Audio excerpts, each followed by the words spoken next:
back.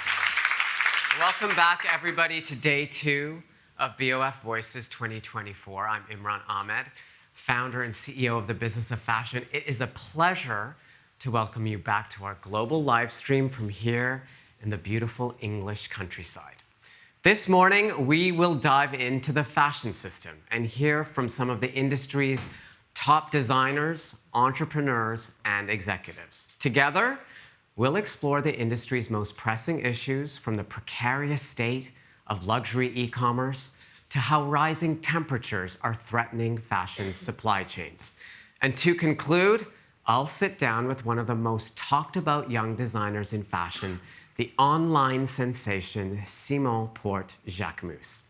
Whether you're joining our global live stream or are here with us in Oxfordshire, don't forget to share your feedback on social media using the hashtag BOFVoices.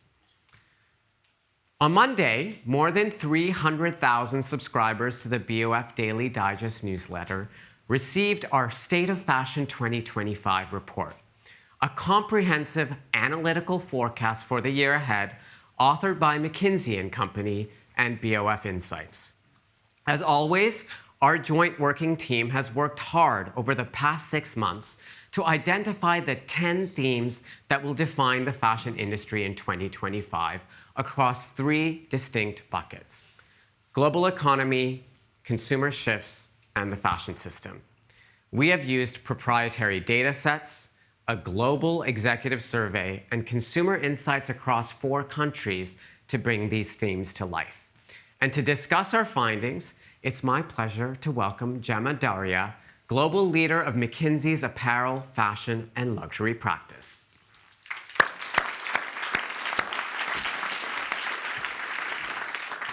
Welcome, Gemma. Thank you. Thank you so much. It's our first year having Gemma on this stage, and I'm really excited to talk to her about all the hard work that our teams have been doing over the past 6 months. I wanted to start with the theme in the global economy called Asia's New Growth Engines. We're all reading about how the market in China is slowing. There's a real estate crisis. There's a collapse in consumer confidence. What are these other growth engines across Asia that we should be looking out for? Indeed, Imran, if you see also in our report, our estimates for Asia are quite muted, for China in particular, next year, for some of the reasons that you mentioned, low consumer confidence, GDP growth deceleration.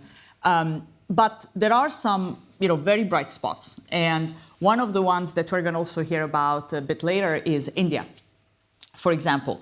And India is on pace to be the 3rd largest consumer market by 2027. By 27? Yes. There are, just to give you, again, another fact, there are about 430 million people in India's middle class.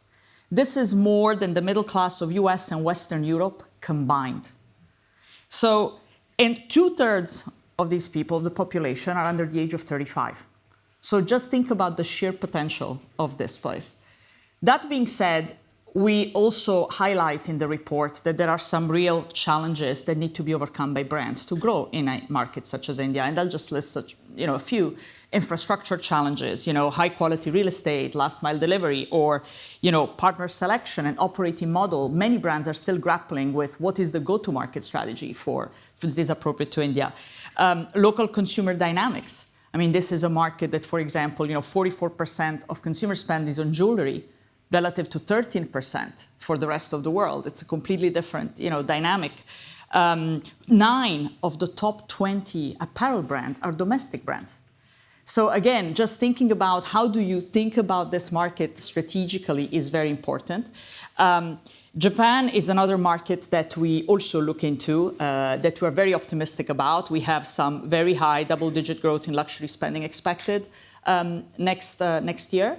I think more broadly, the message, though, that we want to give also in the report is that it's important to lean into these markets, to respect the consumers of these markets, really invest time, technology, data to understand what it is that makes them tick, what drives consumer behavior, and have a longer-term perspective. Okay, so we're going to hear more from Ravi Thakran shortly on the fascinating evolution of the India market. Let's move on to another kind of overlooked demographic in our industry, which is something we're calling the silver spenders, right? So there's been this obsession in the fashion and luxury industry with Gen Z, with millennials, but while the population is aging, as we learned in Smith's presentation yesterday, there's a new opportunity there as well for us to be aware of. Absolutely. By the way, it was funny how everybody was chuckling when you said silver spenders, thinking, do I have silver? I'm getting a little silver in here too. Exactly. So a few facts, I think, that definitely surprised me when we were doing the research. So 2/3 of humanity today lives in countries where fertility rates are below the replacement rate of 2.1. So, people think of this as, just a Western Europe challenge. It is not. Again, in 2025, 37% of the population in the US and 44% in the top 5 Euro countries will be aged 50 plus. But you know what's surprising? 38% of the population in China will be over 50 plus. Yeah. So one of the outcomes of our work has been that we not only these consumers have a greater share of wealth and they spend more, but also they care about different things. They care about individual style. They are more loyal. They value in-store experience. And so again, what we suggest is that brands really think about how do they get a greater understanding of these silver spenders. Many brands don't have a specific strategy for how to approach this demographic. And also, frankly, broadening the appeal of their product range, perhaps, so that you can, mean something and resonate with some of these consumers. So anyway, but it's an extremely, interesting consumer base, and one that we believe is often either misunderstood or overlooked. Okay. Another theme which I found absolutely fascinating was something we called the human side of sales. A lot of customers are flocking back to physical stores post-COVID. We've seen this surge in interest in shopping in stores. And I think a lot of companies have been focusing on, tech in stores. But we lost a little bit of that, what we were calling the human side of sales. That doesn't mean that those humans aren't empowered with technology, but why is the human side of sales so critical as we look ahead to next year? Yeah. So this is a topic that is very close to our heart. We talk to many brands about, retail excellence. But indeed, retail excellence has focused so much on the hardware instead of the software that underlines these networks. And so just again, the role of the store has evolved tremendously, right? Particularly post-COVID. But today, 70% of retail sales are, according to our data, digitally influenced. But what that means is that stores are actually a destination for conversion. They're an opportunity to build brand loyalty. And how do you do that? You need to really do it through your, the human side of sales. The relationships. Like everything else in life, basically. Human interactions. Yeah. And so one of the things that we see is attrition, limited investments in training, not really a compelling value proposition, no career paths. And so the attrition is incredibly high. And one of the things that we are worried about is you're losing the linchpin between the brand and the customers. They are the ultimate linchpin between the two. So again, some of the ideas that we have are definitely how can you strengthen that value proposition? How can you do things like broadening incentives systems so that people feel more attuned to your long-term value creation goals on customers as opposed to just in-store sales, in the moment, short term. And frankly, like everything else, how do you make these people actually feel valued? Yeah. How many top management or senior executive actually spend real time in the stores, get to know some of these people, get to understand what their life is like, how they interact with consumers. That and many other suggestions, but it's a super important part of our report, and we hope that many of you will find the insights on this topic in particular interesting. And by the way, those humans are also your front line with the customer. Absolutely. And they have so much knowledge and information Absolutely. that can help you understand what's working. And I feel like sometimes we don't pay lots of attention to data, but there's a nuance that the people in our stores have that the data won't be able to tell us, or which will help us to understand the data even better. Yeah, and there is a fallacy, there is this fallacy of, but we train them, but then they leave. And for me, it's always like, yes, okay, but if you don't, and then they stay, that's much worse. Yeah. So, I wanted to talk to you about sustainability. I was kind of shocked when I saw sustainability fall off of the top 3 of our executive priorities this year. I think it went from 29% in our State of Fashion 24 to 18% in 2025. What's going on? And we talked about having a sustainability collective. Like, why are executive in our industry just because it's so complex right now? They're saying, "Oh, I'm just going to put sustainability on the back burner." What's happening? This is a real danger. We are actually, we talked about sustainability, I think, in every single report that we have done in the last few years. And there's a temptation, even on our side, to say, okay, do we need to include it again among the 10 themes? Well, we do. And the reason why we do is what you're just outlining. This is going to be a much more challenging and muted market. And therefore, it's going to be easy and very seductive to leave sustainability on the side. And one of the things that we see is that nearly 2/3 of brands are behind their 2030 decarbonization goals. Why? It's highly costly. Okay, we have put down some estimates in the report. You can read them in your own time, but it's highly costly to invest in supply chain. I think what also doesn't help is 70% of fashion emissions actually occur upstream. So it's a very, very costly problem. Secondly is the value chain is very, very fragmented. Again, 60% of global apparel production is in the hands of small and medium-sized enterprises. So it's a very complex, and frankly, there is a complete disconnection between action and intention on the part of consumers. Everybody proclaims that they really care about sustainability. Very few consumers are willing to pay a premium for it. And this is not a one-year problem. This is something we've observed over the past few years.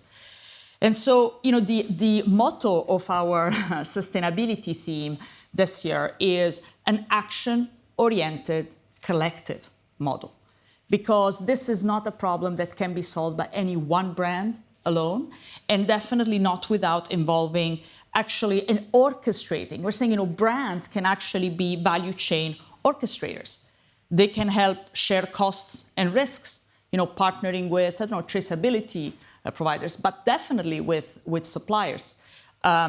Creating favorable conditions for innovators to scale. One of the saddest things, there are so many startups that actually have failed to scale, particularly innovative materials, et cetera, and therefore they've had to fold because they just couldn't sustain the scale up.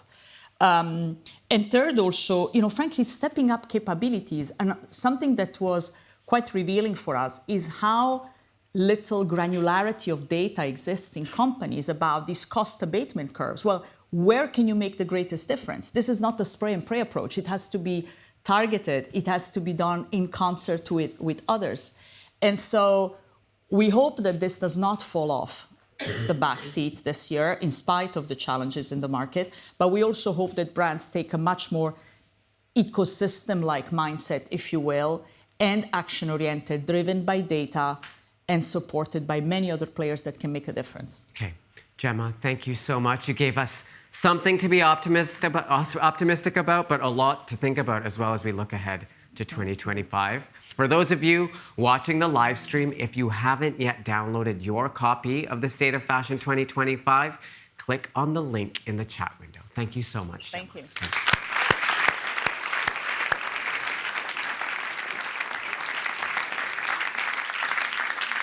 So we've just had a little teaser on the potential of the Indian market. And actually, over the past 10 or 15 years since I've worked in this industry, I can't count the number of times I've heard the question, will India be the next China? But as we just discussed, the truth is India's cultural idiosyncrasies, retail infrastructure, and unique bureaucracy make a luxury surge like China's near impossible. But now, with a population that is larger than that of China, a fast-growing economy, and a curious and proud young generation, confidence is really growing about India's prospects for fashion and luxury. And no one is better placed than our next speaker to help us understand the unique dynamics and culture of India. Earlier this year, I had the most inspiring coffee chat with Ravi Thakran, who has a deep understanding of both the Indian and the Chinese luxury markets. He shared some incredible stories from his time with Swatch Group in China in the early 1990s, just as the luxury industry there was beginning to take off.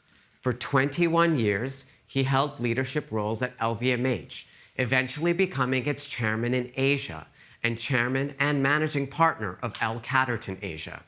Today, Ravi leads Turmeric Capital, a fund focusing on the world's fastest growing and most dynamic economies, from the Middle East and North Africa to South and Southeast Asia. So, to demystify India's growth, please welcome Ravi Thakran.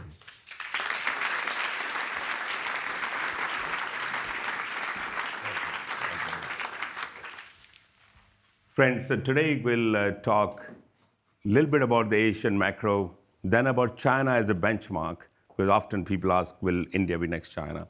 And then try to demystify India, which is almost impossible. In fact, there is a magic in India staying as a mystery, and maybe there is some good answers for the world in that mystery as such. So let me first clarify, all of us who look at the data of the last 40 years of development of Asia, often ignore one major issue in all of the data. In the 80s and 90s, most of the data presented as Japan and Asia ex-Japan. In the last 20 years, it's China and Asia ex-China. And often Middle East is combined with EMEA. A lot of us do not realize that Middle East as a name was a mistake made by an American in 1854. We all carried. It's neither in the East nor in the middle of that East. It is West Asia. And if you combine that figure, today Asia is the largest factory of the world and also largest market of the world. So just look at some of these figures. For garments, 77% of the world production is in Asia. Watches, full watches or the components, 82% of them are made in Asia, and accessories, 83%. And not only Asia has become the factory of the world, when you talk about the consumption as well, Asia now is the largest market of the world, and across all these categories, more than 50%. One big question, however, is that is the factory of the world. It is also the largest market in the world. How come its share of value in these categories is so low? Only 21% in garments, 7% in watches, and 17% of value. Because that value resides in brands. And where do these brands live? The brands are today for these categories are still in Europe and USA for the first category, a little bit of Japan, but otherwise Switzerland and USA for watches, and fashion accessories still there. And we Asians work very hard. We open our stores from early morning to late evening, 363 days of the year. We close either for Diwali or Chinese New Year 2 days only. We take much less holidays, work much longer hours, while Europeans enjoy 45 days of holidays. I can tell you that Europe is on notice. Within a decade, this would change. This would change because we Asians are now starting to learn how to build brands as well. Now, of course, we don't still have experts like Bob Shard from Fresh Britain, but again, we're trying to adopt some of those. But it is already happening. If you have not noticed, some of the categories, like airlines, the top 3 airlines in the world are Singapore Airlines, Emirates, and Qatar, all 3 Asian. Top hotels in the world, look at Mandarin Oriental, Six Senses, Rosewood, Aman, all born in Asia. And we are creating a new brand called Jaya now, which will be a combination of Aman with culture of Soho House. All this innovation is coming from Asia. So if it has happened in those 2 great categories, it will happen in this as well. So Europe has to watch out. Now, talking about the story about India and China, India-China story basically started because of a very serendipitous moment that happened exactly 46 years ago on this very day, 13th November of 1978. Deng Xiaoping was invited by France as a state guest. And China didn't even have a plane that could go directly to Paris. It had to refuel. On the way to France, it refueled in Bangladesh. On the way back, it refueled in Singapore. And he met Lee Kuan Yew. On that day of 13 November, he asked Lee Kuan Yew, how did you guys develop this country into such an incredibly developed place? And he told him we did only one thing. We opened up the country to the world. We invited the world to come and trade here. You guys in Beijing are much more intelligent, big mandarins and titans. If you open up, you could win the world too. He literally, from that 30 November meeting, took a holiday in Lijiang, wrote this famous paper and presented next month in the 11th plenary session of the Congress, National Congress. And that paper was called Reform and Opening Up. And that influence of Lee Kuan Yew led to China opening up in 1979. 1980 was actually the first year a first private enterprise license was given in China to a woman who was making buttons called Chang Huamei, and then started the whole enterprise. And look at, in 80s and 90s, 20 years, it goes on to become a factory of the world. First started in the Pearl River Delta, those 3 states, and eventually across all of China. Now, of course, these two nations have almost same population. India is now across China and growing faster. But when it comes to luxury market, talk of any brand, be it Mercedes-Benz or BMW, or talk of Louis Vuitton or Cartier or Patek or whatever, India is less than 1%. China is about 40%. How did this happen? Could this happen in India going forward as well? That's the big question. But if you look at China, in 1990, China was where India is today, about 1% of the market. It's exactly similar. There were about 5 malls in China, and the rest of the brand had to go to 5-star hotels to open stores. That's how first big Vuitton store was in China World Hotel. India is exactly about that. In the 10 years, it didn't develop much. In 2000, China's economy was still smaller than New York City's economy. New York City economy was 2.7 trillion, China was still 2.3 trillion. The real takeoff happened in 2002 when China joined WTO. And as the Americans call, things went off the charts, be it in consumption or exports, all of that. And by 2010, it was clear China was the next big thing. And then came the largest economic expansion ever in the history of this planet in that decade of 10 to 20, and 10% become 33%. If you go to World Bank in Washington, D.C., they have the motto to get the world rid of poverty. Entire World Bank effort across the world from 1950 brought only 380 million people out of poverty. China alone, credit to them, took out more than double of that out of poverty in that period. It's the largest economic expansion ever in the history of the planet. And that leads to this. So it's almost always linked to the basic economy. Yes, number of people, same. But if you look at people who earn more than $12 a day, who you can call broadly as consumers, the number in China is exactly similar to the number of people who are not consumers, who are poor and vulnerable, earning less than $12 a day. So that's the thing. The starting point is very, very similar to their 1990. Now, if you look at this other data, per capita income, 2,700 to 13,000, about 4.8x, let's say 5x. If you look at upper middle class looks big, but when it comes to upper middle class, it's only 30 to 35 million, which is like a Germany middle class, whereas China is 120 to 150. That's another about 4 to 4.2x. So if you take 5x and 4x, that's your 20x multiple right there. But where is the other 2x multiple? The other 2x multiple lies in the fact that, like Japan or Korea, China also adopted a lot of Western culture. The men would wear suits with tie, like in Japan or Korea, whereas in India, it's still very, very Indian. And that's one of the major things about India. India, across the segment, be it for men or women, is very Indian and will remain so for a long period of time. And there is a lesson in that. This is another aspect. We were just talking earlier about China starting to get old, and India is still a very young country. But there are 2 lessons here. China's demographic dividend, which I define as the year when number of people working became more than number of people dependent. In China, that started in 1998. 98 was the first year, after 250 years, there were more people working than dependent in China. Unfortunately, that lasted only till 2018 because of single-child policy. Once again, the number of dependent are more than number of people working. So they lost that. India, in fact, the demographic dividend, exactly of the same figure, started in 2018, same year when China ends that demographic, is likely to stay for 41 years. Now, India, therefore, has great raw material of youth that is now getting into workforce, and provided India can really employ them well.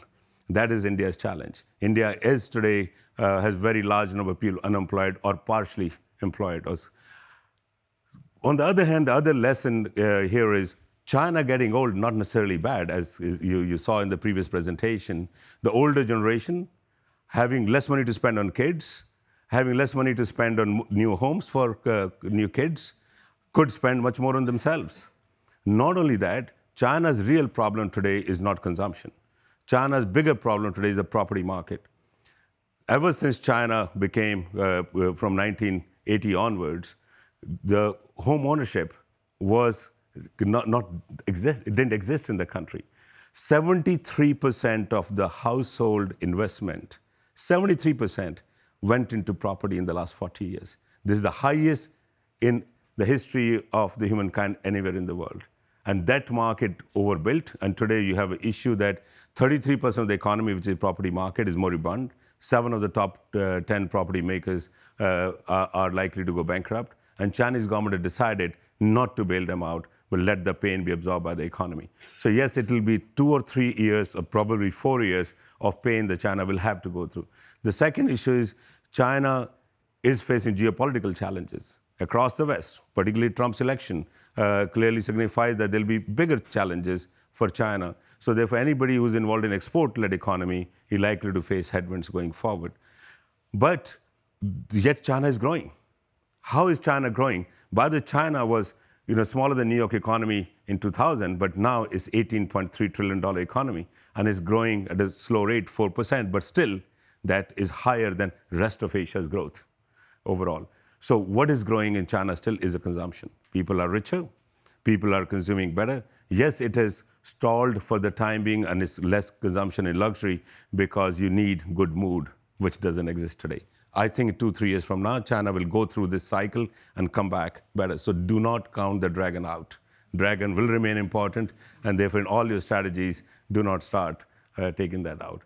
India. Now, all of you saw a few months ago the big Ambani wedding. That Ambani wedding did a big service to India, but also a disservice.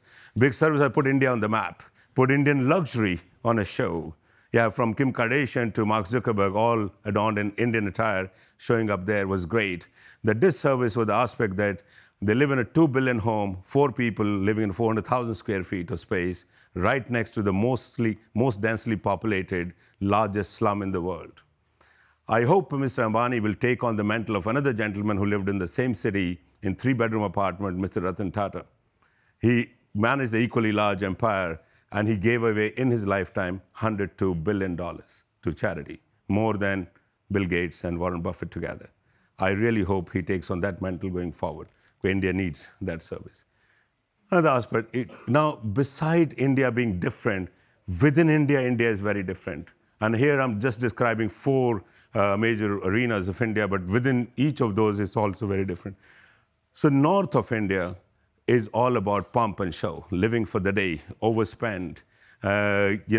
Because India was attacked 64 times, of which 38 times the conqueror was successful in capturing some part of India or entire India as such. So these people are always facing wars.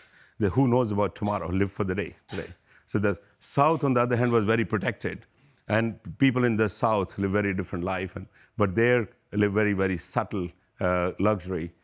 Western people are perhaps the most connected to the Western world. So today, if you are in Mumbai saying that I bought this particular bag in Palladium Mall or in the Taj Hotel, it's really losing the magic.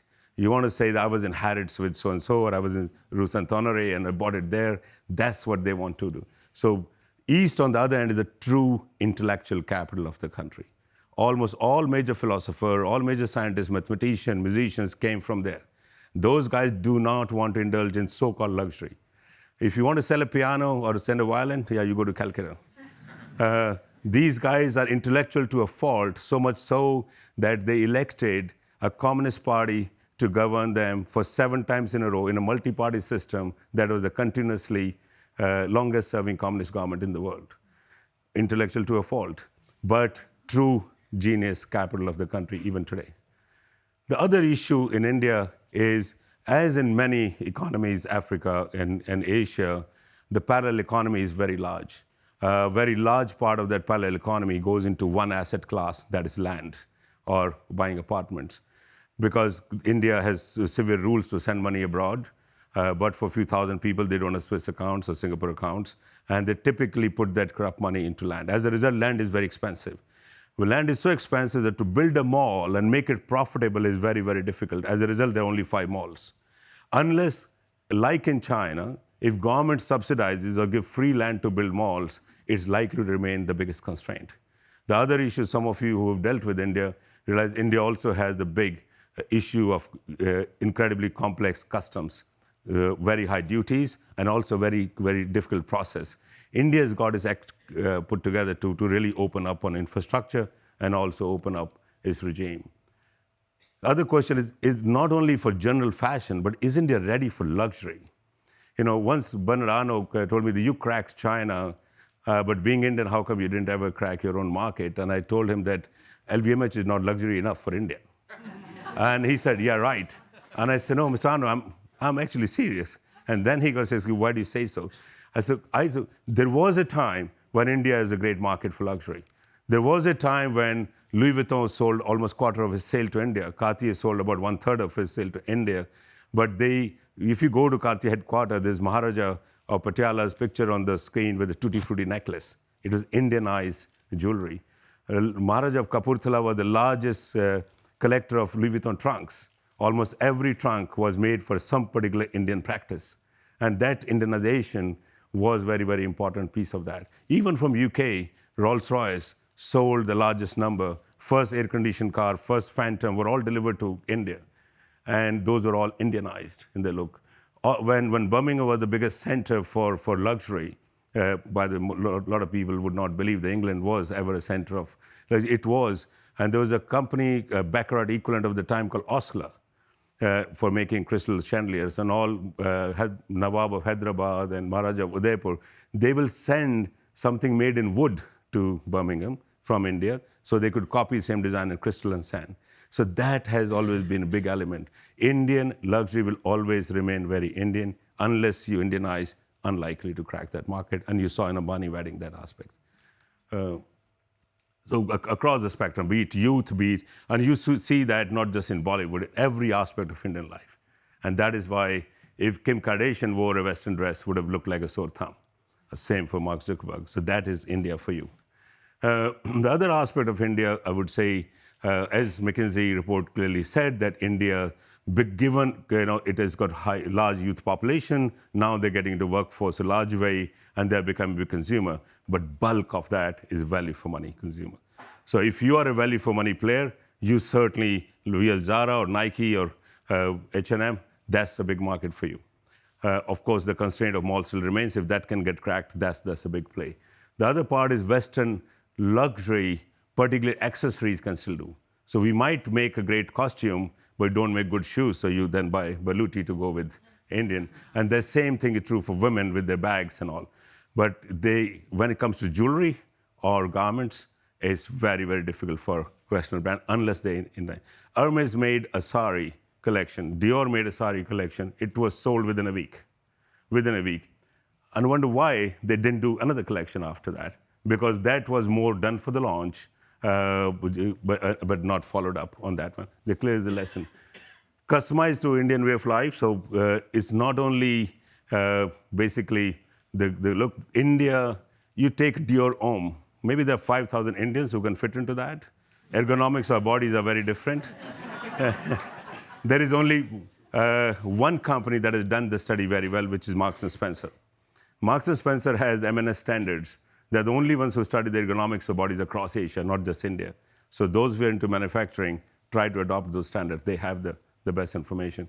And finally, manufacturing locally. There are brands like US Polo Association at, again, value for money level, or a better value like La Martina, which is a phenomenal brand for Argentina. They are now making it in India, and India is now the fastest growing market for them. So many of these elements you have to keep in your strategy to do that. And again, other aspect of value for money is often, like in China, by the way, 1990 onwards, for Dior, beauty was the first segment to enter with, where you could indulge in luxury at a very low price point.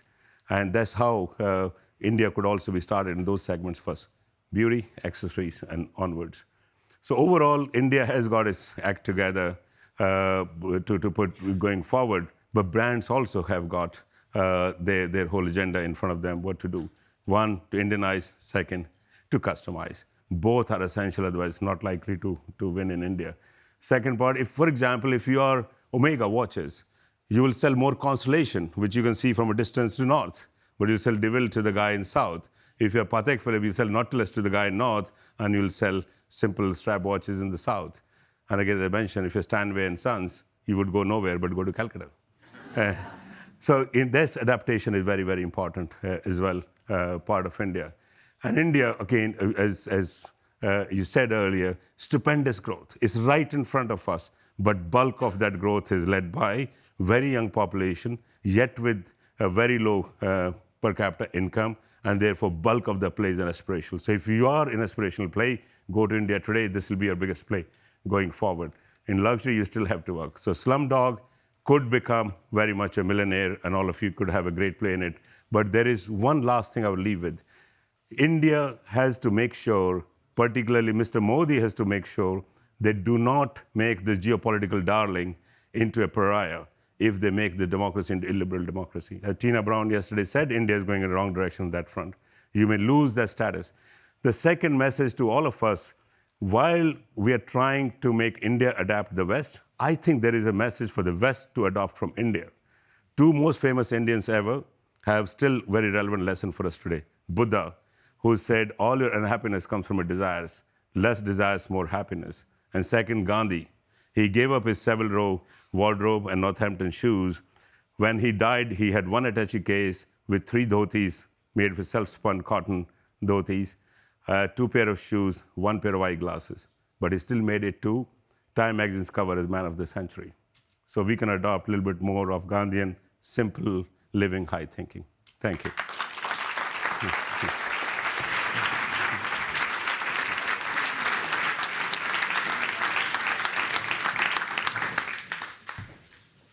This was the year of the great luxury e-commerce reckoning. Giants have fallen, fortunes have shifted, and the online luxury landscape has been completely altered. It all started in 2000, when Net-a-Porter and Yoox were founded in the UK and Italy, paving way for an entire industry to explore its relationship with e-commerce. By 2010, there were multiple luxury e-commerce players competing on both sides of the Atlantic. Financial investors wanted a piece of the action. They poured billions of dollars into these companies. Matches Fashion was acquired by Apax Partners at a reported $1 billion valuation. Farfetch raised more than $1 billion in venture funding and raised $885 million during its IPO in 2015. During COVID, Farfetch's stock rose to an all-time high, achieving a market cap of more than $26 billion. And then, everything changed. 3 of the luxury industry's biggest e-commerce players were in big trouble. Late last year, Matches Fashion was acquired by Fraser Group in a fire sale at a fraction of its Apax valuation. But in the end, the business wasn't viable and went into administration in March 2024. As for Farfetch, its share price crashed by 98%, and the company almost went bankrupt. At the last minute, it was saved by the Korean e-commerce behemoth Coupang, but all of the stockholder equity was wiped out. And as a result, the long-mooted merger between Farfetch and Yoox Net-a-Porter was now on the rocks. Richemont had to find a new owner to get YNAP off its books after years of trouble managing the business and taking write-downs totaling almost 4 billion euros. What happened? Many factors have contributed to this market upheaval. There's been dampening demand from aspirational shoppers and growing marketing costs, not to mention excessive discounting and poor technology management. All in all, the luxury e-commerce market is under severe pressure. While technically the market is still growing, the key multi-brand players are now also competing for market share with brands who have prioritized their own e-commerce channels since COVID. Two companies that remain standing are Mytheresa and Moda Operandi, in part due to their focus on engaging the top 2% of ultra-high net worth customers, a cohort that drives about 40% of revenue. During COVID, Moda Operandi's chief brand officer and co-founder, Lauren Santo Domingo, restructured her business and bought it out from private equity investors to make a go on its own. Just last month, Mytheresa's CEO, Michael Klieger, led an acquisition of YNAP from Richemont, creating a new organization with 3 billion euros in turnover. The deal is slated to close in the first half of 2025. Now, in his first public talk since the deal was announced, Michael and Lauren will join me to examine what went wrong, how they're guiding their businesses through the luxury slowdown, and what comes next. Please join me in welcoming Lauren Santo Domingo and Michael Klieger.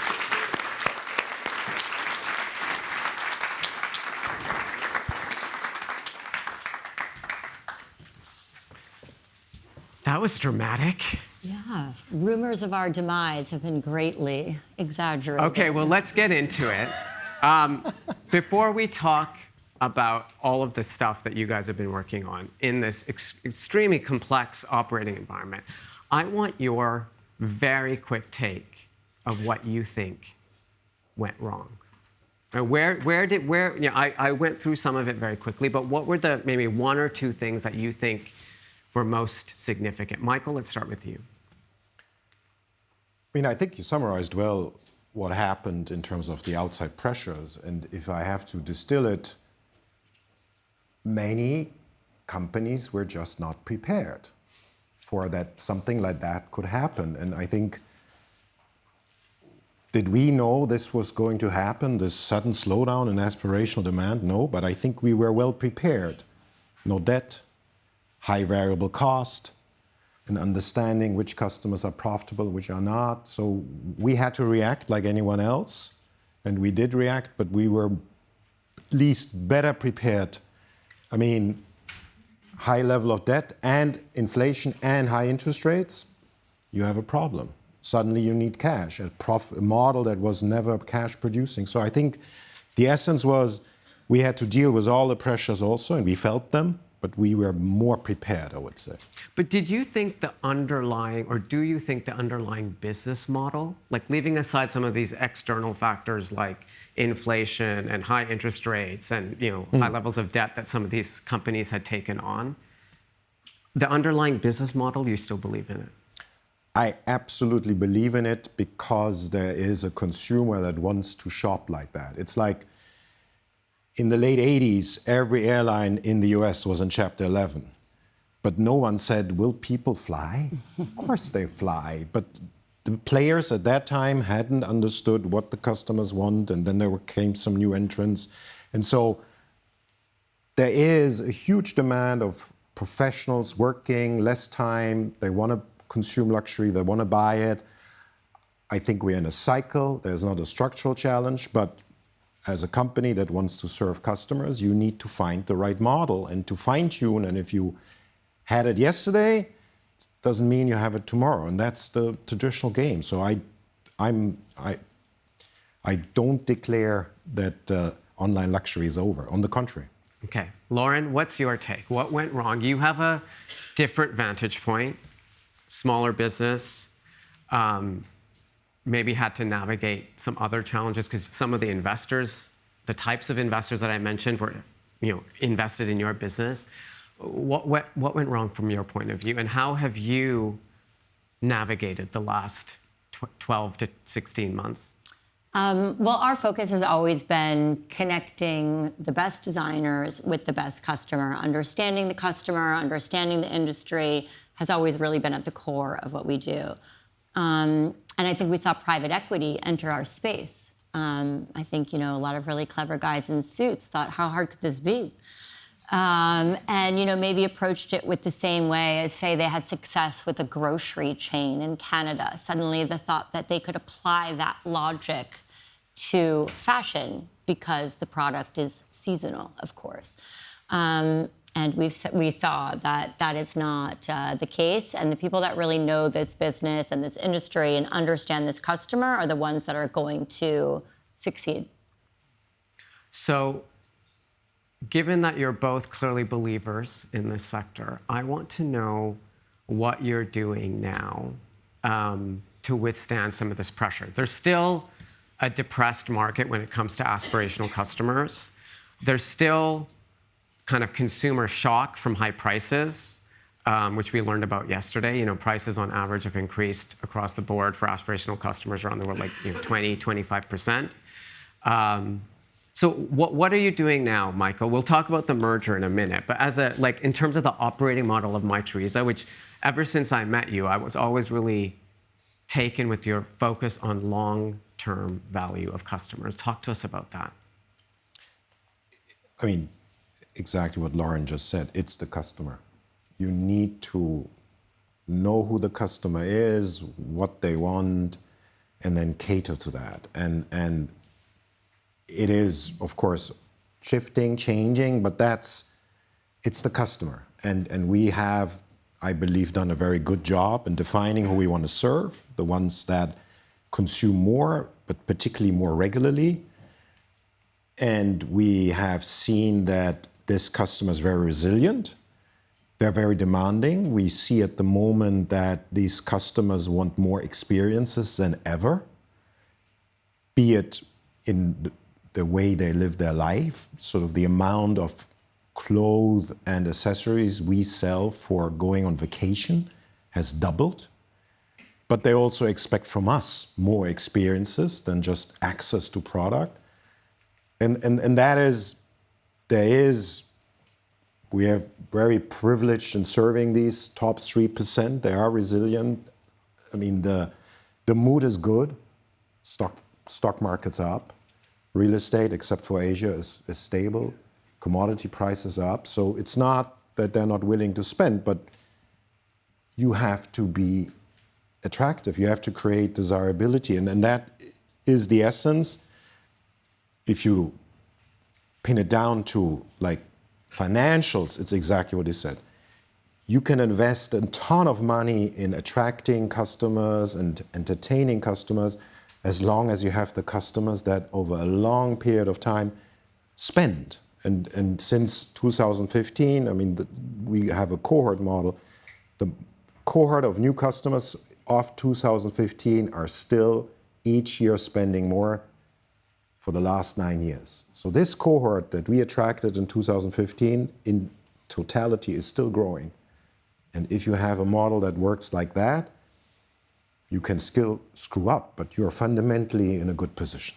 So you once told me this story, Michael, and I'm probably not going to remember it exactly right. So correct me if I'm wrong, but there was this like excessive investment that a lot of these companies made in customer acquisition. Search marketing, social marketing, all that digital marketing. And, because they were all competing against the same search terms in the same places, the price of that marketing, it grew. Yeah. But you looked for signals. Like your company, Mytheresa, you found signals of knowing which customers to target. Like what were you looking for in those early interactions with potential customers that helped you know they would be a cohort that would be still spending 9 years later? As I said, I mean, you can spend a lot of money in customer acquisition costs, which is largely online marketing, if you get the return, if you get the stickiness of customers. So the logic that we applied from the beginning, we are not bidding for traffic. I mean, I hope no one does anymore. You're not bidding for revenue. Many companies still bid for revenue. We are bidding for customers. And so our whole attribution logic and bidding landscape, technical landscape, we rebuilt in 2017. I mean, our average CAC is about 170 euros to acquire. Can you explain a what customer. CAC is to everyone who doesn't know? I'm sorry, I'm so into it. Customer acquisition costs. So in that lingo, how much do you spend until someone buys? And so the average customer acquisition cost is 170. You can spend 100 on a pair of sneakers, and you have revenue. But that customer, statistically, will not buy again. And you can pay 500 to acquire someone that buys a jacket, double-breasted cashmere jacket. That customer will come again and again. And this is just two little, you asked for triggers. What type of products people buy? If someone buys a bag, interesting, an expensive bag has very little predictive power, whether this is a returning customer or not. Because a bag can be the one-time indulgence in luxury, or it could be the 15s bag. But there are products, there are payment methods, there are addresses, time of day, shipping methods. We build a model, an algorithm, before AI was a word, and it's feeding all on this and is looking for triggers, what correlates with a big LTV, lifetime value. And this is how we organize the whole company, not only in bidding, in services, in operations in the warehouse. That is what we try. I love this because it's the science, the left brain side of retail. But another thing that deteriorated a lot over the last 5 or 6 years with a lot of these luxury e-commerce retailers is the right side, the curation, the creativity. You could log into these websites and they all look the same. They had all optimized around the same product page, the same, everything looked the same. So to the customer, they were indistinguishable and interchangeable. So they would just go where the cheapest price was. You could find all the same products, all the same brands, all the same stuff. So the only way to compete was on price, which led to discounting. Lauren, talk to us at Moda Operandi. One of the things you pride yourself on is curation. Talk to us about the importance of curation in the future of luxury e-commerce. Well, I think going back to grocery, and a lot of times, like the big, the big retailers, the experience of shopping for clothing is the exact same of shopping for your groceries. It's just an endless scroll with the same fonts, and it lacks any sense of individuality. So what we really pride ourselves on is differentiation. You have, My Teresa is very much like the North Star in our industry for a beautiful, well-run company, great service. So for a small retailer like us, where we really win is on differentiation. So we lean into curation. We lean into design, young designers, emerging brands. 2/3 of our designer assortment are new brands. That's how. And then from there, we really lean into storytelling. We have beautiful photography, editorial, and that's why the brands want to be with us, because we are brand enhancing. We will connect the best product with the best customers, and at the end of the day, we have the finest customers in the world. So I think that's why everyone keeps coming back.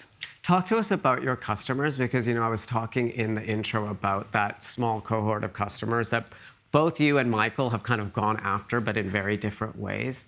You have this model, which was kind of a pioneering model in the industry, which was to sell based on Fashion Week, to do trunk shows like the ones that people would do in the pre-digital era, where if you were lucky, you could go meet a designer and order clothes in advance. Like, that is a nice experience for your customer, but it also gives you interesting information that you can use elsewhere in your business. Talk to us about that.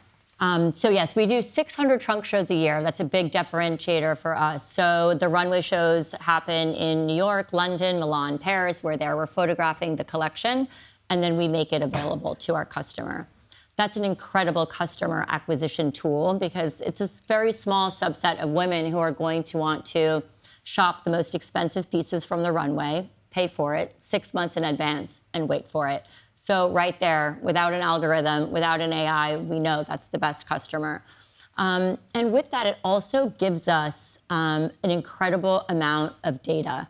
It was actually Imran who, really was the one who was encouraging us to use the data that we were getting from trunk shows. So within 7 minutes of a collection going down the runway, we can tell which styles are going to hit in which colors, in which sizes, in which regions. So when we take that information and we use that to inform our inventory buy, that inventory is going to sell through significantly higher. That leads to much less waste at the end of the season. Therefore, we are not a promotional business. We focus on full price sales. We are a full price business. Like that, we have had the healthiest margins and sales in the last 6 months that we've had in our entire existence. And it's really this flywheel of information. We can layer on top of that, a hybrid marketplace where then we're taking items from a designer's marketplace, putting that on top. So we can be incredibly conservative with inventory, but be able to provide the best assortment and curation that exists. Okay, so it's really interesting to hear both of your strategies because there's similarities and differences. You made it through this slowdown, but we have to talk about what's coming. Michael, your big news last month, this is the first time you're talking about it in a public place, so I have the opportunity to ask you a few very quickly. You didn't know when you invited Do I get to ask I questions didn't know, but I had an inkling it might happen. And so it just worked out nicely for us. But in a quick 1 minute, the rationale for the deal to take on YNAP, which growth is slowing, unprofitable, really complicated tech infrastructure, how do you make that work? I mean, that's another question. Why did we do the deal? And it comes back to what both of us believe. It's the customer. And despite all the problems that have been written about, the challenges that the business is facing, if you talk to customers, and I talk to a lot of customers, Net-a-Porter, Mr. Porter, there's still amazing brands. There's loyalty, there's love and emotions. These were the pioneers in our sector. And in a different way, but in the same way, Yoox. I mean, Yoox was started 25 years ago. They were the absolute pioneer of doing off-season online. And so the reason we feel this is a unique opportunity is because there are these powerful brands that stand for something. And I can only compliment you. Moda stands for something. There is a clear differentiation, and these three brands, they stand for something, and we are fundamentally convinced that we can make this work, because the issue is not in the front, the issue is in the back. There are technological challenges, there is a level of complexity that is mind-boggling. I think the approach the company took was to manage complexity. We will try to reduce it instead of managing it. Can you talk to us a little bit about that? Because I understand that part of your plan, there was this massive replatforming that happened at Yoox Net-a-Porter Group where they moved all of the businesses onto the same tech stack. And one of the things I understood was that actually the tech stack that they built wasn't great for full price, like Mr. Porter, Net-a-Porter type businesses. And it's not necessarily ideal for the Yoox off-price business either. So how are you solving this technology problem? Because this is actually one of the most costly, challenging things to do.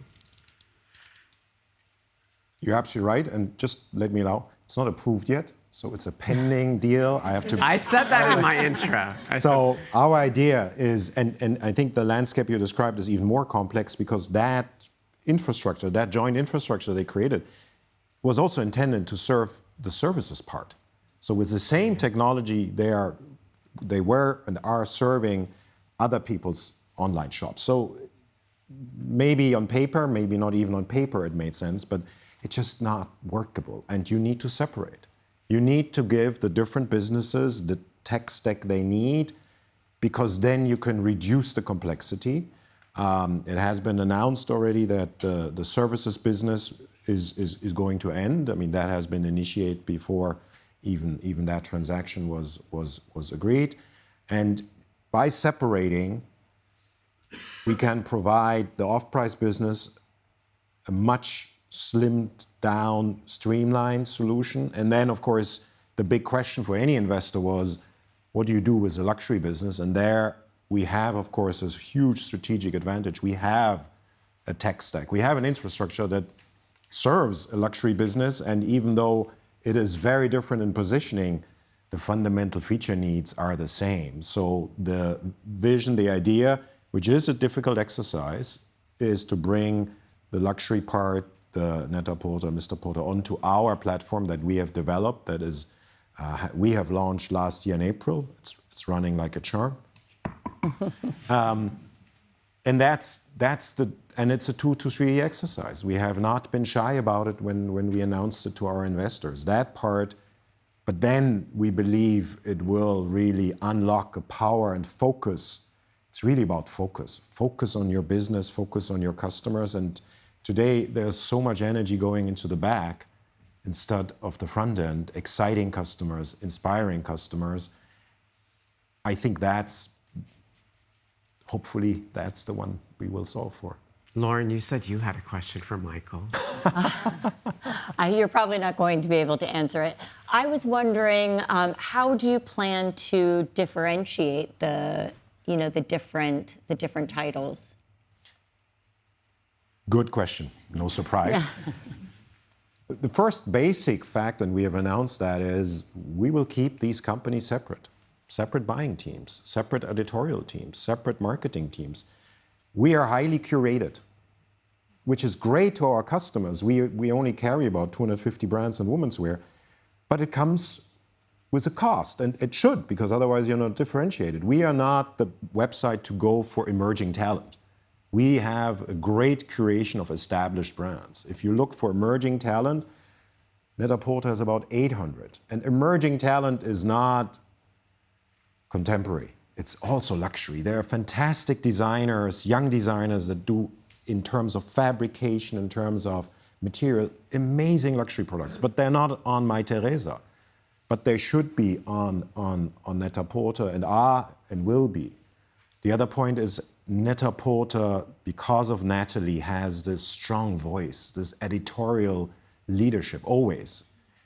That's actually not what Mytheresa does. We serve a customer that is so product-focused and wants to immediately go to the product. And these are just 2 examples that we will fight, defend, because when they become similar, we didn't achieve anything. We actually lost a lot of money. I have time, I think, for one last question, Michael, and I want to leave it with you. You know, in my work as a management consultant, I worked on a lot of post-merger integration. It sounds as bad as it is. And you know, one of the challenges with the Yoox Net-a-Porter merger was a cultural clash. You know, the 2 cultures were so different. You're now bringing together Yoox, which has its culture. You're bringing together Net-a-Porter and Mr. Porter, which very much has the culture of Natalie and, you know, all of the kind of legacy that she left. And you have Mytheresa. What are you doing? Like, what work are you doing in that kind of post-merger integration on the soft side? I understand all the tech infrastructure. I understand the plan to keep the brands separate, but how do you make it work from like the human perspective? I mean, if people ask me what keeps you up at night, it's actually not the tech. I have great technical engineers. I trust them. We will solve that. What you just mentioned is also, when you look into the history of Yoox Net-a-Porter, that was and is the biggest challenge. And it is respect, it is communication, it is relationship building, it is the right balance between fast and slow. It's all of that, which there is no mechanical textbook on that. It's people. And our business is not only in the customer side people, it's also on the employee side people. It's a people business. It's about emotions. I mean, no one needs what we sell, but they want it. So it's an emotional business. And that, I don't give you the 10 steps because I don't have the 10 steps for this cultural integration, with the one remark: we don't want to integrate the cultures. We want to respect the different cultures because they feed the different brands.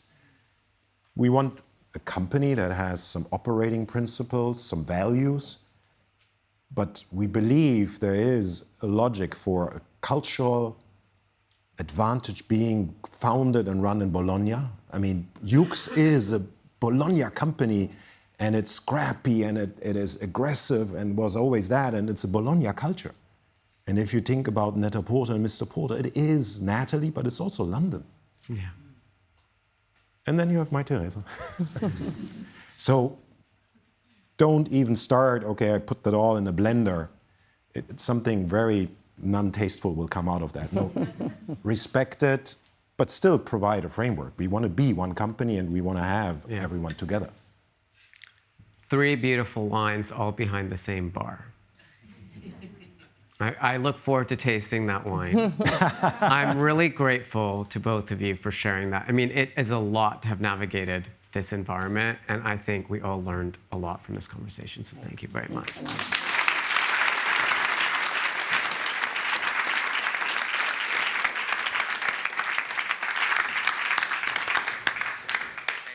In recent years, extreme weather events have become commonplace catastrophes. And in a post-colonial fashion system, developing nations often bear the brunt of climate crises. Fashion's complex global supply chains disproportionately depend on resources and labor from these countries near the equator. Therefore, one of the industry's most urgent issues is actually extreme heat. In April, the Philippines, Thailand, Bangladesh, and India all reckoned with merciless and sometimes deadly temperatures which shuttered workplaces and schools.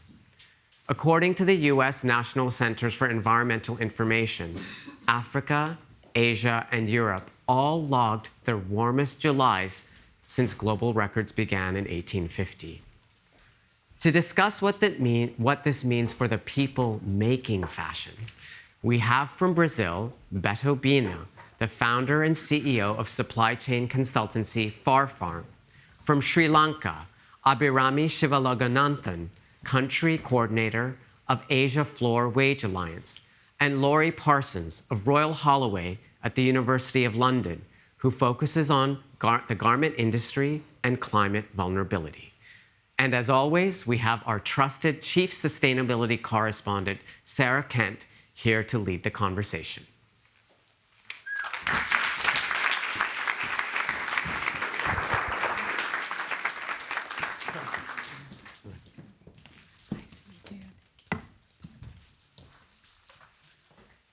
So I found it really interesting in the session about the state of fashion this morning to hear that sustainability had moved down the agenda for CEOs. Because as Imran just outlined, actually the real tangible impacts of climate change are being felt right now across the value chain.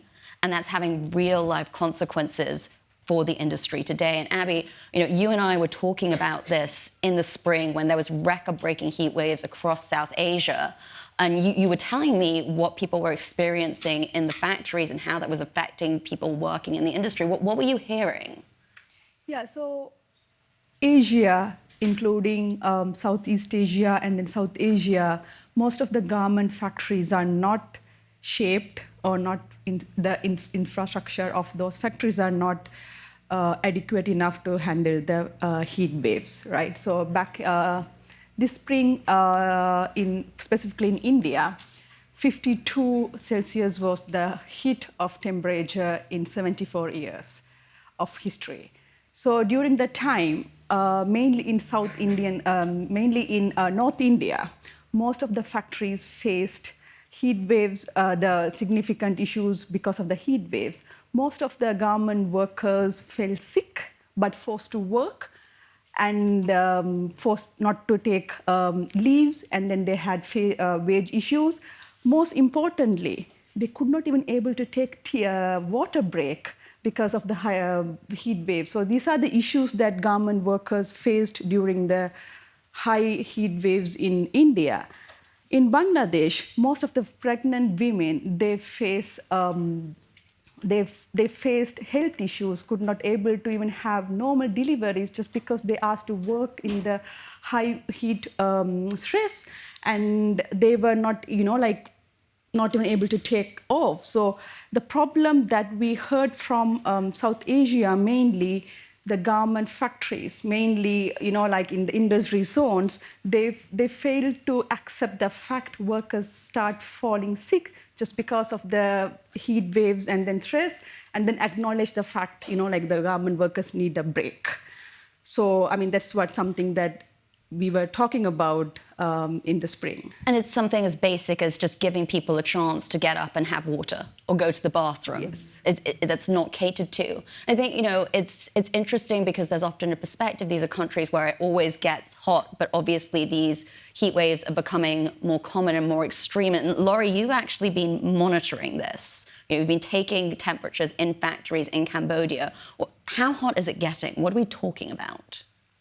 Well, yeah, as you say, it's amazing that this has slipped down the agenda because we've had record-breaking temperatures not just earlier this year, but also the year before throughout Southeast Asia. And, the agenda who it hasn't slipped down for is the workers themselves who are saying, it's never been this hot before, we've never experienced heat like this before, and that's a consistent thing that's being said. Massive health impacts of that, and if we actually measure what's happening in factories, it's really quite serious. There's no clear maximum temperature for a factory in Cambodia. It's not set, but in Vietnam it's 32 degrees. Now, during this period... That's legally mandated what the factory It's legally mandated in Vietnam. In some other countries it isn't. But, if you take that as a guide, in Cambodia, that is exceeded in these kind of months almost 100% of the time. And in 20% of the cases, it's 35 degrees inside. In about a third of the cases, it's hotter inside than outside. So you're really doing something wrong if that is the case. Laurie, can you just contextualise what that means for the human body? If you're working consistently in a 35-degree conditions, what does that do to you?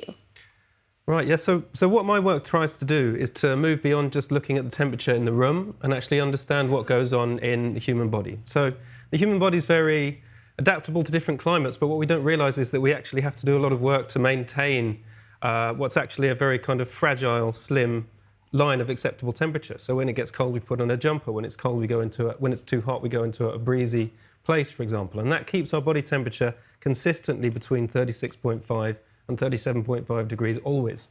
If it goes above 37.5 or above 38, then we've got problems. We start to immediately have health problems in a very short time. So what I've tried to look at is what percentage of these garment workers are going above that 38-degree threshold and thus immediately beginning to have real health problems. And the results really show how severe this is during these times. If we look if we look at a month like March this year, in 2024, we saw at any one time 25% of workers are experiencing heat stress over 38 degrees. So to give you an idea of what that means, their workers are sitting down. They're just sitting down. 38 degrees is where I get to after a 5K run in a stuffy gym. So this is the extent of the kind of things we're putting the bodies of the workers in our supply chains through. And so the minute you've got anyone who might have already been ill, who was pregnant, that's a huge amount of stress to put the body under. And Betta, you operate in a slightly different part of the supply chain. You work with farmers. You're at the raw material level. How are you seeing this play out at that part of the value chain? Sure. I work with smallholder farmers in Brazil, and also I'm really proud to do this work. If you see myself here, it's not just Beto. I represent 500,000 family farmers living under $100 a month, and I'm really proud to be here talking on their behalf. What I'm seeing on agriculture, these communities are doing the type of agriculture we need in the world. They really depend and collaborate with nature, but nature is changing. And specifically, it's changing on the season. For example, in cotton, it takes from 120 days to 150 days from planting to harvesting. In the beginning, you need to have a lot of rain. When you harvest, you need to be dry. But the season is changing so much, so are not having a lot of rain in the beginning or having too much rain when you're harvesting. So these families, they're already really humble communities, are not being able to produce cotton enough, and then they get less money, and then all these vicious cycles gets worse and worse. And so essentially it's becoming harder to grow the raw materials that are needed for the fashion industry to operate. And especially becoming harder to work with raw materials. They're doing the type of agriculture truly regenerative that we need, and not the conventional type of agriculture that took us where we are right now. So essentially the agriculture that could prove a solution is becoming harder to do because of the way the climate is changing. One of the things that really struck me, Abby, when we were talking is there's obviously a huge human impact, huge human cost, but there's also a manufacturing cost. If people are sick, they cannot work as well as they can when they're healthy. They're not as productive, and there's been a lot of studies on this.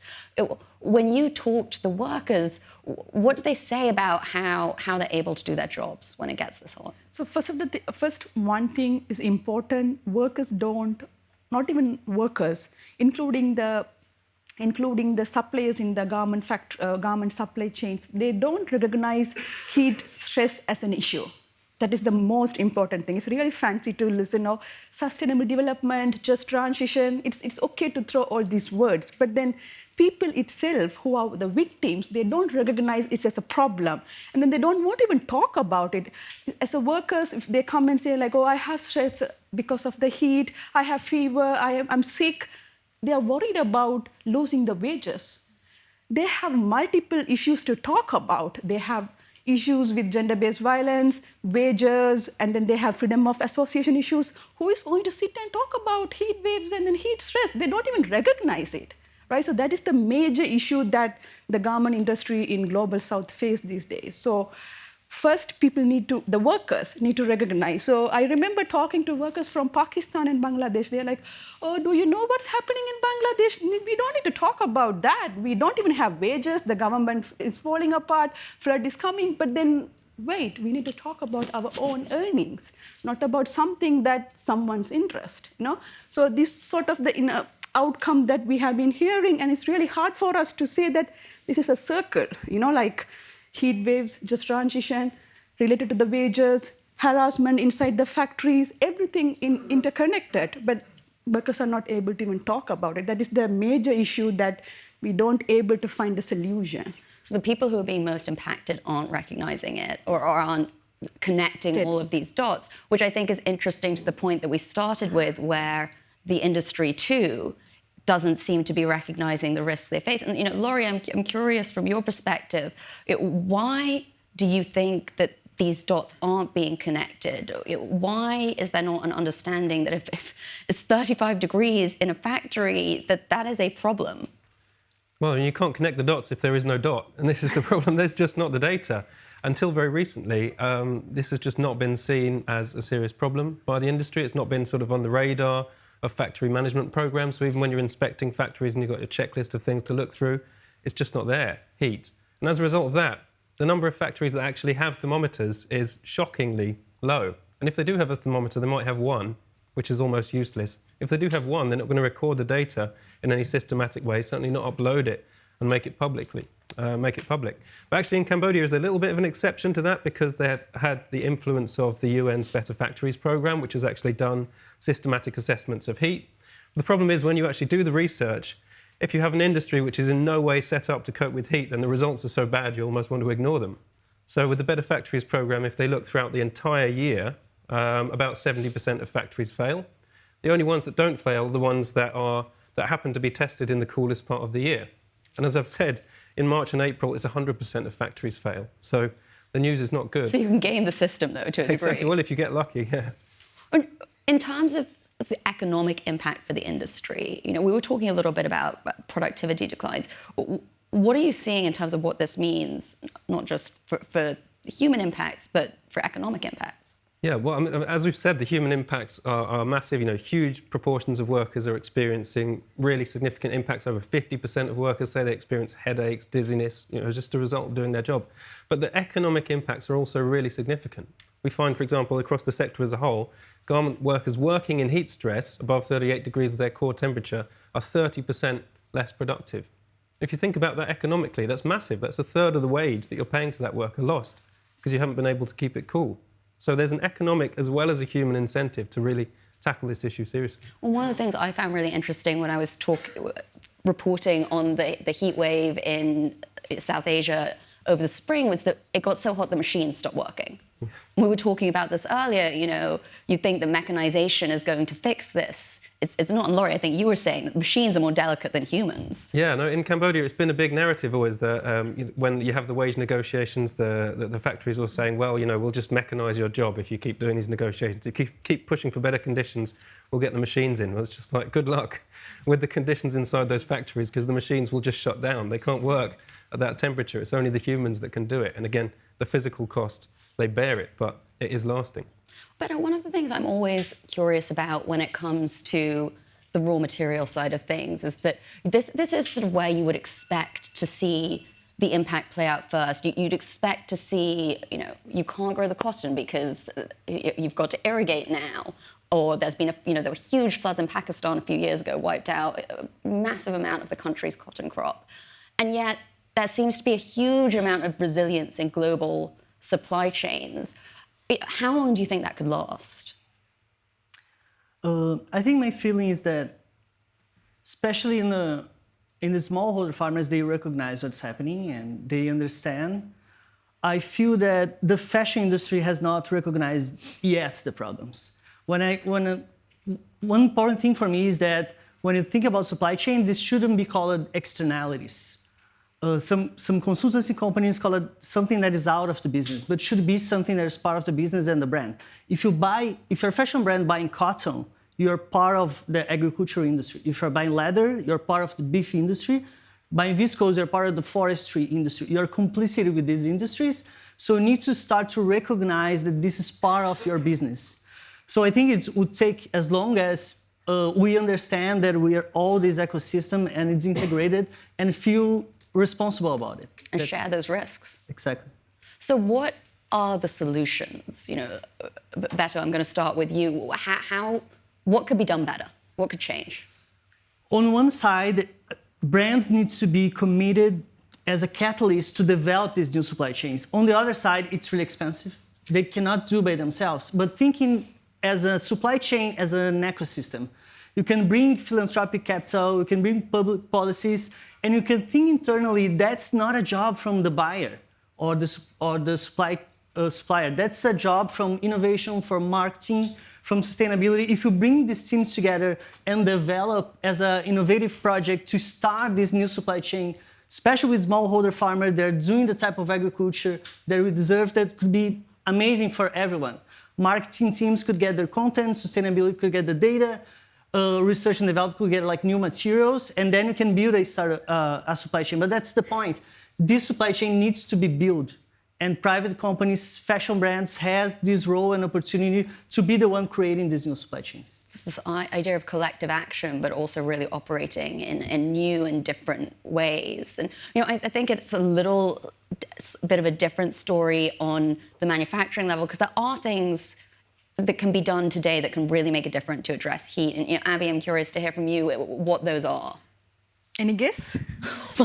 Any guess? Right.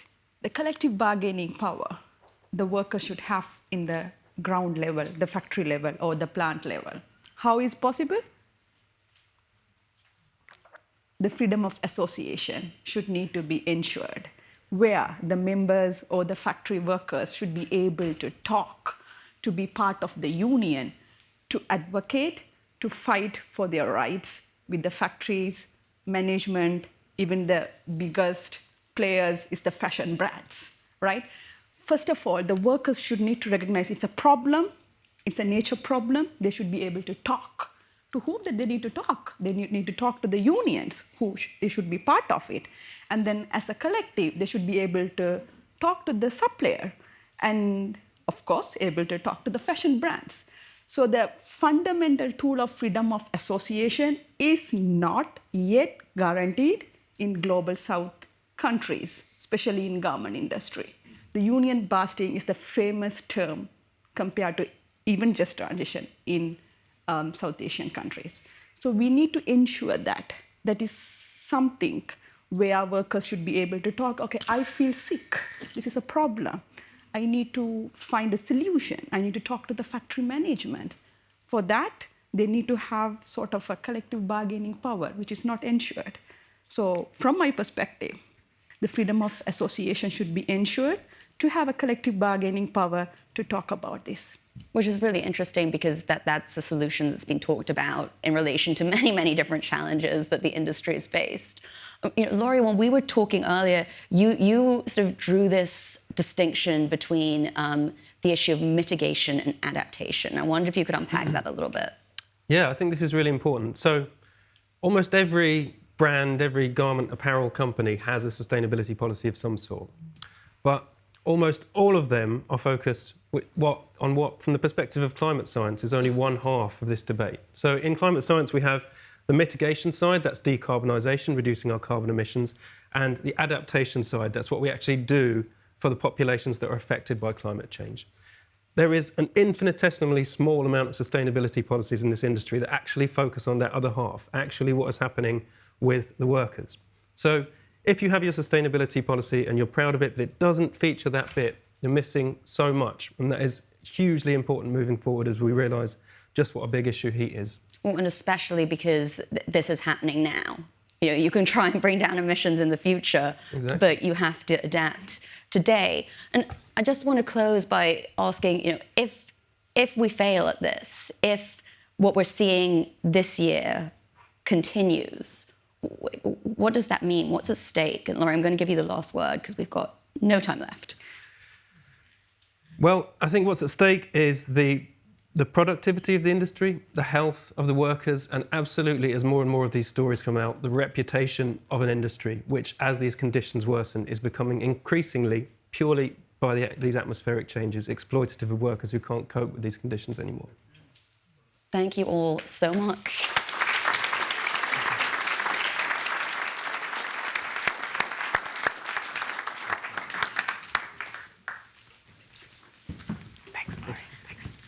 Thanks, Sarah. That was great.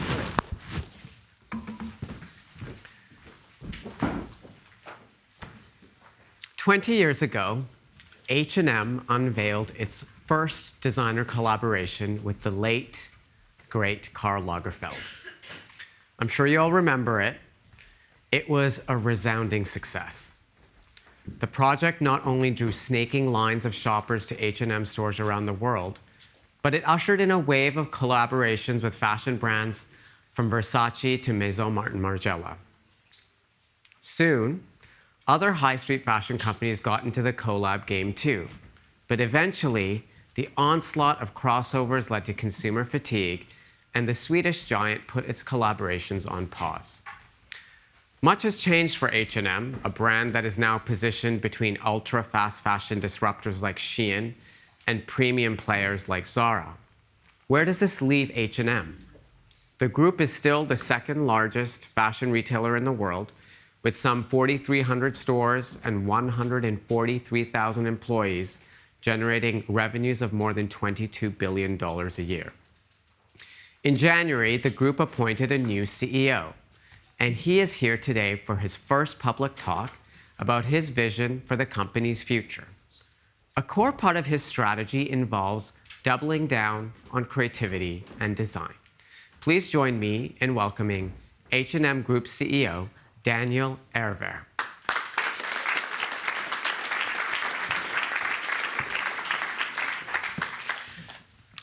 All right, so the elephant in the room is like, why is there a third chair?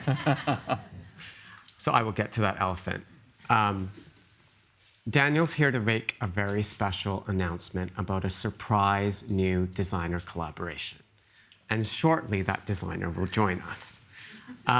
But before we get to that, Daniel, as I mentioned, it's been 20 years since that collab with Karl Lagerfeld kind of set a new template for the industry. Looking back now, in your shoes as new CEO, why were they such a powerful tool for H&M at the time? And why did H&M decide to drop them? First of all, thank you for having us and thank you for having me. I think this has been a very beautiful 24 hours of different perspectives and it's a great learning journey. So I'm really happy to be here. The idea of the guest design, I think, sits really close to the founding idea of H&M. H&M was founded in 1947 on the idea of making what's inaccessible to the many people accessible to the many, being not for the 1%, but for the 99%, and making beauty available to those. And that's, I believe, the guest design idea was a natural development of that purpose, and that is the pinnacle of that idea is taking the most elevated design and make it accessible to a larger and wider audience. And that's why I think it became such a big success. And we had, the first one was, as you said, Karl Lagerfeld. That was 1 year before I joined H&M as an intern. I know I was standing in line in Paris for the first launch of the Karl Lagerfeld collaboration. And then a month ago, we did a celebration. After 20 years, we decided to resurface. That's some of these. Exactly. So these are second-hand pieces that were bought by our team and then put together so that a new generation could experience the guest designers that didn't have a chance to experience, and also to show the longevity of the garments and the designs, that you could still buy a piece of Karl Lagerfeld from 2004 and it still holds its quality. So, and then the reason why it's been dropped, it's not dropped. I think it's how you develop creative ideas and how you find new angles of creative ideas. I think this is one exciting idea of how to resurface in a second life experience, and we'll talk about later on another exciting way to sort of reignite that idea. But that's the essence. Okay, and as you mentioned, you joined H&M as a trainee, I think 18 years ago? Almost 20 years. Almost 20 years ago. You're now the CEO. You've had the chance to kind of experience and observe the journey of the company. One observation that you and I have discussed, over, I think, lunch earlier this year when we met, was that somehow H&M kind of lost its way creatively. I think I told you a story of walking into an H&M store in Vancouver with my family. We were looking for something quick for my dad, who was not well. And I walked into the store, and I hadn't been to an H&M store for a while, and it felt like a lot of product. But there wasn't a lot of experience or creativity or design.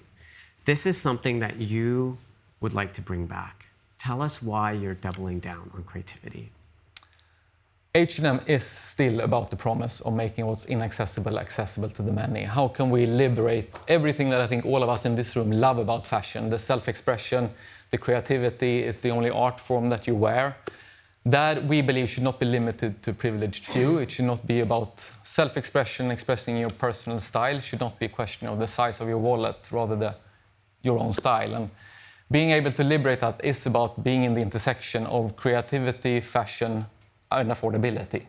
And that's what we are sort of coming back to. So I want H&M to become more of ourselves, not try to become someone else, but become more of ourselves. Because I believe the power of self-expression and making that accessible to many is more relevant than it's ever been. So what we're trying to do is to focus, simplify, reduce complexity, to put all efforts into the core promise of liberating fashion. And that starts and ends with the product and the design. So really doubling down on us having 500 creators in the team in Stockholm, having a heritage and a DNA of being a creative company, bringing that to life again and re-energizing that creativity to be able to give that to a much larger audience that otherwise wouldn't have access to it. Yeah, and in theory, when you talked about that with me back in, I think it was April or March that we met, I understood it. But then this autumn, I started to see the rollout. And so I want to walk people through some of what you've been working on, some of the kind of concrete steps you as a leader have been taking with your 143,000 employees to kind of bring this creativity back to the center of H&M. So talk to us about this. These are some images from some major activations that you did in London, in all over the world actually, but one of them is in London in the autumn. So re-energizing H&M has been a lot about sort of going back to our core promise, as I said. That starts and ends with product. And the fall collection that this is sort of the launch campaign for, we felt that is the best collection that we have done in a long time, and that sets a new standard and a new bar for what H&M should be. So we wanted this autumn, fall, winter launch to be a celebration of our in-house design, and then we wanted to find a way to do it that resonates with the narrative of the H&M brand. And H&M has always been close to music because music infuses fashion. It's such a strong influence on fashion. The energy you get going to a concert or to a music festival is very similar to the energy we like H&M to be, about self-expression, being who you are, find your own individual style. So we wanted to do that and mix the fashion show with the feeling and the energy of a musical performance. And then we landed on Charlie XCX as an ambassador since we believe she is a great... Was this before or after Brat Summer? It was before. Then It you was guys were like before, looking yes. into the future. Okay, It because was she kind of, you know, we met Charlie. Oh, we a couple worked of, with her for a long time, so Yeah, also okay. that's the reason why we saw All this right, guy because she before. blew up over Yes. the summer, so your timing was kind of impeccable. It was magical. Yes. Okay. Then we have some of the new ways you're approaching campaigns. Talk to us a bit about that. So these are images some from the fall fashion, and then I think it's from the holiday that we are just releasing. It's all about elevating product. It's putting the product at the center and making the product stand out. And I believe that is the H&M magic, being in that intersection of affordability, the best, most sort of exciting design, and sustainability. That intersection is the H&M magic, trying to make the impossible possible by making those things come to life at the same time. And that's what we want to get across with also the campaigns and what we're talking about. So product at the center, and then do what we can to elevate that product and make it really stand out. Okay, and this next one, it's the one that kind of really blew me away. Does this look like an H&M store to you? Talk to us about the retail change. I think this is a store in Stockholm. I believe this is the store underneath our head office, yes. Yeah. Yes. Is this what we can expect in H&M's retail environment? It reminds me, we were all here watching Kelly Wurstler last year. It has that kind of really organic, high design vibe. Like what can we expect? I'm sure this is not going to be replicated in, what was it, 4,300 stores, right? So, but how do you take this spirit and make that experience in the store more creative and experiential too? What you can expect, I think, is the elevation of product and building an environment that puts the product on a pedestal and creates that space for exploration, self-expression, inspiration. That's how we want our stores to be all about. And I believe the store has and will continue to have such a great importance for our customers. It's still 70% of our turnover comes from the physical store. It's a space where you can fully emerge into the brand experience. It's entertainment of finding your own personal style. We can give the customer so much energy and service in the physical space. So we are raising the bar and setting the bar much higher for the assortment, but then also for the environment which we package the assortment is, even if it can be the physical store or the digital store. So we rolled out during this fall an elevated experience to 8 key cities across the globe where we really wanted to start to make the difference. We did it in New York, London, Milan, Paris, Berlin, Hamburg, Munich, and Stockholm. Stockholm mainly to raise the bar for the teams working in Stockholm. And that's the first step. And then you will see certain stores, depending on the location, they will have different experiences. So. Okay. Before we move to our special surprise guest, I would be remiss if I didn't talk to you about kind of the interesting and challenging balance that you as a CEO of one of the largest fashion retailers in the world has to manage around sustainability. So we're talking about a business that, you know, and as we've been discussing earlier today, the agenda for many of the CEOs we've surveyed, you know, sustainability has fallen off of their top 3 list. You're producing volumes of clothes in huge amount. We've talked a lot about fashion waste and consumption. And how are you going to manage all of this? So you're trying to create, you're still trying to provide accessibility. You need to manage affordability. You need to introduce design and creativity, and you need to think about sustainability, which for a very long time was a big communication priority. And we've seen some data, and we did the BoF Sustainability Index, so we know that H&M has, for quite a long time, not been perfect, because no fashion company is perfect, but was one of the leaders at least. The industry as a whole, by the way, our sustainability index said everybody's late, everybody's slow, everybody's not doing enough, but H&M was one of the companies that was performing better amongst generally poor performance. Where does sustainability sit in your agenda? First of all, thank you for asking the question. I think that it's great to come here and meet all of you, a lot of creators, to talk about the beauty of fashion, the excitement, the energy it brings. But then I think all of us have a stomach feeling, to your point, that we as an industry, we are fundamentally behind, and continuing to run the industry like we have done in the last 50 years will not work for the coming 10 years. And we see, I think we've heard over the last days so many signs how the earth is telling us that change needs to happen. So I really liked your presentation this morning. It resonated really well with Gemma. I think it paints a clear picture of the challenge you sit in as a CEO, that transformation needs to happen. Customers are not changing. They are pivoting towards solutions that are even less sustainable than the legacy. And it becomes, and also with what we've seen with the election, and one of my biggest concerns is what will happen to policies around sustainability. So it is because regulation is critical, right? In order to get the industry to change. If we want the industry to change, we need to have a fair playing field for how to change, and that regulation would be really important, and how it's being shaped will be really important. So in my role as a CEO, it's been about doing exactly what you said. It's how do we focus? And I believe one of the reasons I took this job is with great scale comes great opportunity to change, but also great responsibility. And that is for us looking where do we have the biggest impact. 99% of our impact is in scope 3 emissions, meaning with our suppliers.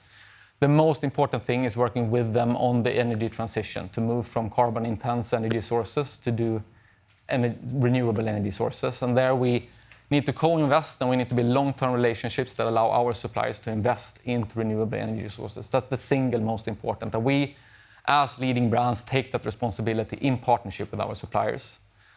The second, which we are doubling down on based on the impact, is innovation of new materials. There are too few materials available today that have less impact on the planet. And here, two things are important for us where we can drive change. One is to be early on investors. So we invest through our venture arm into more than 20 startups around innovation in materials. That is, as we said, a very challenging job because it's hard to raise funding, especially in the last year for those. So we need to play an active part.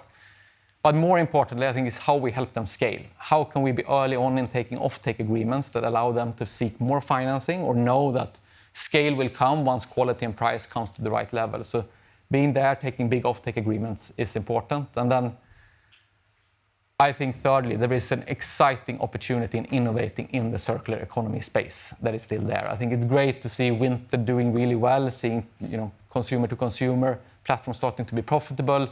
We have Sellpy, which is our second-hand platform, which is a wholly owned subsidiary of the H&M Group, where we see great growth and success in Northern European markets, which is a second-hand retailer. There will come a business that is about the second life of garments, and how we can be creative, forward-leaning, and invest ahead of the curve as brands, I think is a really important path as well. So for me, it's been to say, move away from big promises. The promises are there. Move away from symbolic actions and communication, and focus on the things that can truly make a difference. And that comes back to CO2 emissions in the supply chain. And these three areas are where we can have significant impact as a large global player. Okay. Well, that chair's been empty for a little over 16 minutes now, so I think it's time we fill it. Should we bring out our surprise mystery guest? Yes. All right. Please welcome the celebrated designer, Glenn Martins, who is the creative director of Diesel, who's also been recently the creative director of Y Project, for a special announcement. Hey. What a surprise. I feel like Dita Von Teese coming out of the cake. It's such a pleasure to have you here, Glenn. And when I heard this news very, very, very confidentially, I was so excited. Because I think this idea of taking design, like sophisticated, creative design like yours, and making it available to more people is exciting. Tell us what you're here to announce today. What are you cooking up? I thought it was announced. Well, it's kind of, but maybe tell us Let's see how, if we have the same opinion. tell us how this happened. How are we here sitting on the stage? And why did you decide to do a collaboration with H&M? I mean, it's a very long process, though. I think we started talking about it a year ago, kind of, somewhere. I mean, why I like to do it, actually, it's the same thing. I think we're all people here in fashion. We do a lot of products. I think the connection point between all of us, even the products are very different, is that we empower people. And we give the possibility with garments to make them feel strong and loved and make them feel really like, how they want to be perceived. Obviously, I think there's a whole part of fashion also, which is very much about the dream. and people are watching the dream, and it's Disneyland. You know, like they like following it on Instagram, online, or whatever. But that dream sometimes can also be empowerment, and I think thanks to H&M, all this creative extravaganza that is very clear to my tone of voice can actually now also bring much more happiness to everybody. And I think that's why I wanted to do it, because I really felt it was important to give a bit of this dream to reality. Yeah. So for your fans, Glenn, you know, people who follow your work, they'll know your work from Y Project. Mm-hmm. They'll know your work from Diesel. I know you're still very early in the creative process. The collection won't launch until sometime next year. Can you just give us? Do you have anything in your head about, like, you know when Carl did Carl, you kind of knew what it was going to be. When Margiela did it, you kind of, in your head, have you started to think about what it is creatively? Well, it's quite designed already, though. It takes quite. I think we have a big fitting in 2 weeks in Stockholm. It's actually quite finished almost. Let's say, the collection plan is quite there, but it's very me. It's very quirky, experimental. It's really like creating little monsters, and which I really enjoy. And I think, it's this typology of garments that at Y Project, for example, I couldn't really bring to life in reality on the streets because they're so complicated. And with the facilities that we have together with you, thanks to you, we can actually create these monsters and make them. So we can expect real fashion. You're gonna have a lot of fun people on the streets. it's gonna be. But to your point, wild. I think this is so exciting to see H&M after 75 years as a platform for leveraging creativity. I think that you can see H&M as your toolbox, your platform to get your creativity, your monsters to spread across the globe, all the way from Osnabrück in Germany to Columbus, Ohio, by leveraging our platform. I think that's really exciting. That makes us really sort of proud to give you that opportunity. That's amazing. Just now, Daniel was talking about the scale of the business. You've never designed for an audience this big before. A mass audience. No. How did that inform the way that you're thinking about this almost completed collection that I haven't yet seen? Yeah, well, it didn't really impact that much, though. I think it was very clear from H&M that they had carte blanche. So it was really, I think they really came for me because they wanted to have something quite wild. It kind of naturally builds up as a collection plan. But it's we have something for everybody. But that's, of course, I've been in this industry for 15 years. I work at Diesel. I know how collection plans are built, so it quite felt That part felt very natural. Easy. Yeah, felt very easy. The team is having a lot of fun. I hear a lot of good things from sort of your collaboration with it. It was very secret, though. What's the process been like for you, Glenn? Because the interface with a big machine, corporate machine like H&M, you're usually used to working in smaller... Well, I'm usually used to work with French or Italians, so working with Northern people is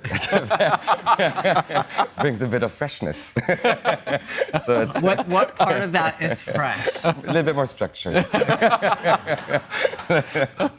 So it was very easy in that way.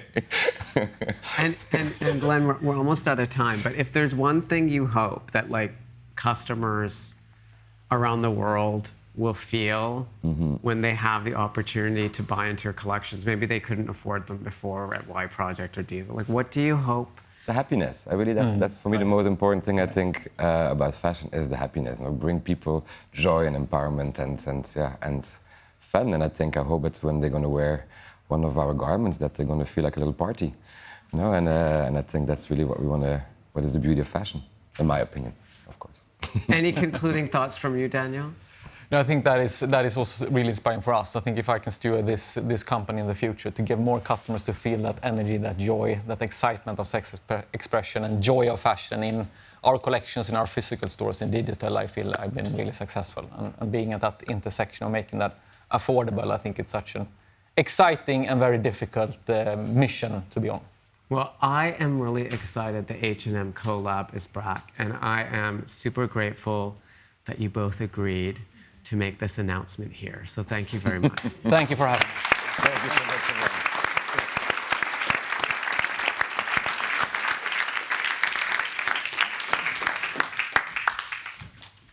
In a slowing luxury and fashion market, it's not just the big brands and big e-commerce players that are being impacted. Independent fashion businesses around the world, from China to the US to Europe, are facing a barrage of challenges too. And as more multi-brand retailers shut down, small fashion businesses are put under tremendous pressure while losing their main channels to reach customers. And as these mega brands dominate marketing, manufacturing, and distribution channels, it becomes even harder for startups to break out.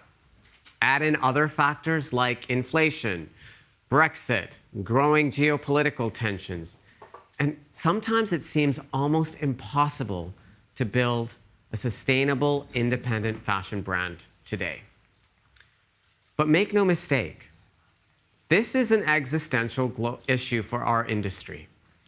If we don't find ways of nurturing and growing and catalyzing independent fashion businesses, we are sacrificing the creativity and energy and dynamism essential to securing our industry's future. Who will be the next big creative directors of the big houses? Who will develop fresh ideas that fuel customer interest? Who will find exciting new ways of incorporating new technology into the design process? To examine this topic, we have a global panel of experts who have first-hand experience with independent brands and the challenges they are facing. From Shanghai, we have Bohan Chu, the founder of PR and creative agency BoF Project, who works with several need-to-know Chinese designers while advising some of the world's biggest brands on their strategies for the rapidly evolving China market. From Antwerp, we have Brandon Wen, creative director of the fashion department at the famed Royal Academy of Fine Arts, which counts Martin Margiela, Anne de Meulemeester, Glenn Martens, Dries Van Noten, and Demna Gvasalia as alumni. From London, we have the Serbian designer Roksanda Ilincic, who first emerged onto the London fashion scene in 2005 with color and draping that has become her recognizable signature. Her business has endured a number of investors and so many ups and downs, even as many of her contemporaries have closed their doors. And to lead the conversation, we have Olya Kurishuk, associate lecturer at Central St. Martin's College of Fashion and founder of One Granary, a global fashion education platform and creative network. Please join me in welcoming Bohan, Brandon, Roksanda, and Olya.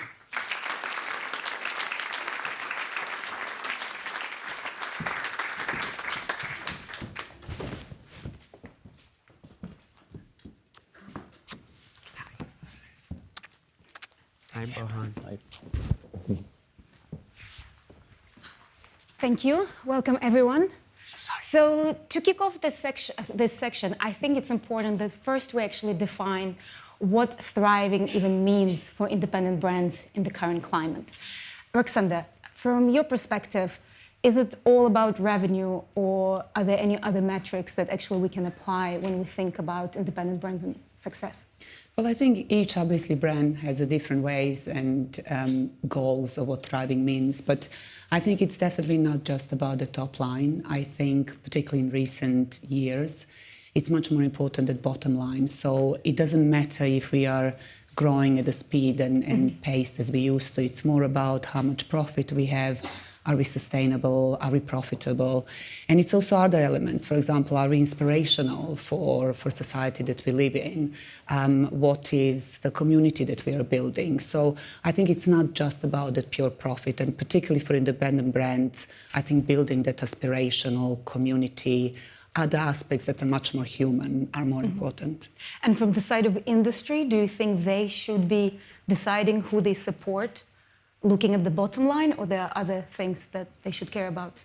You mean the industry as a whole? Yeah, the value of the independent brands. I think it's very important, actually, we are having this talk right now, because I think it's so important to support independent designers, because later on we will talk about why they're so important and what they're bringing to the table. So therefore, I think for industry, of course, it's very important to support that bottom line and designers and everything that they bring to the table.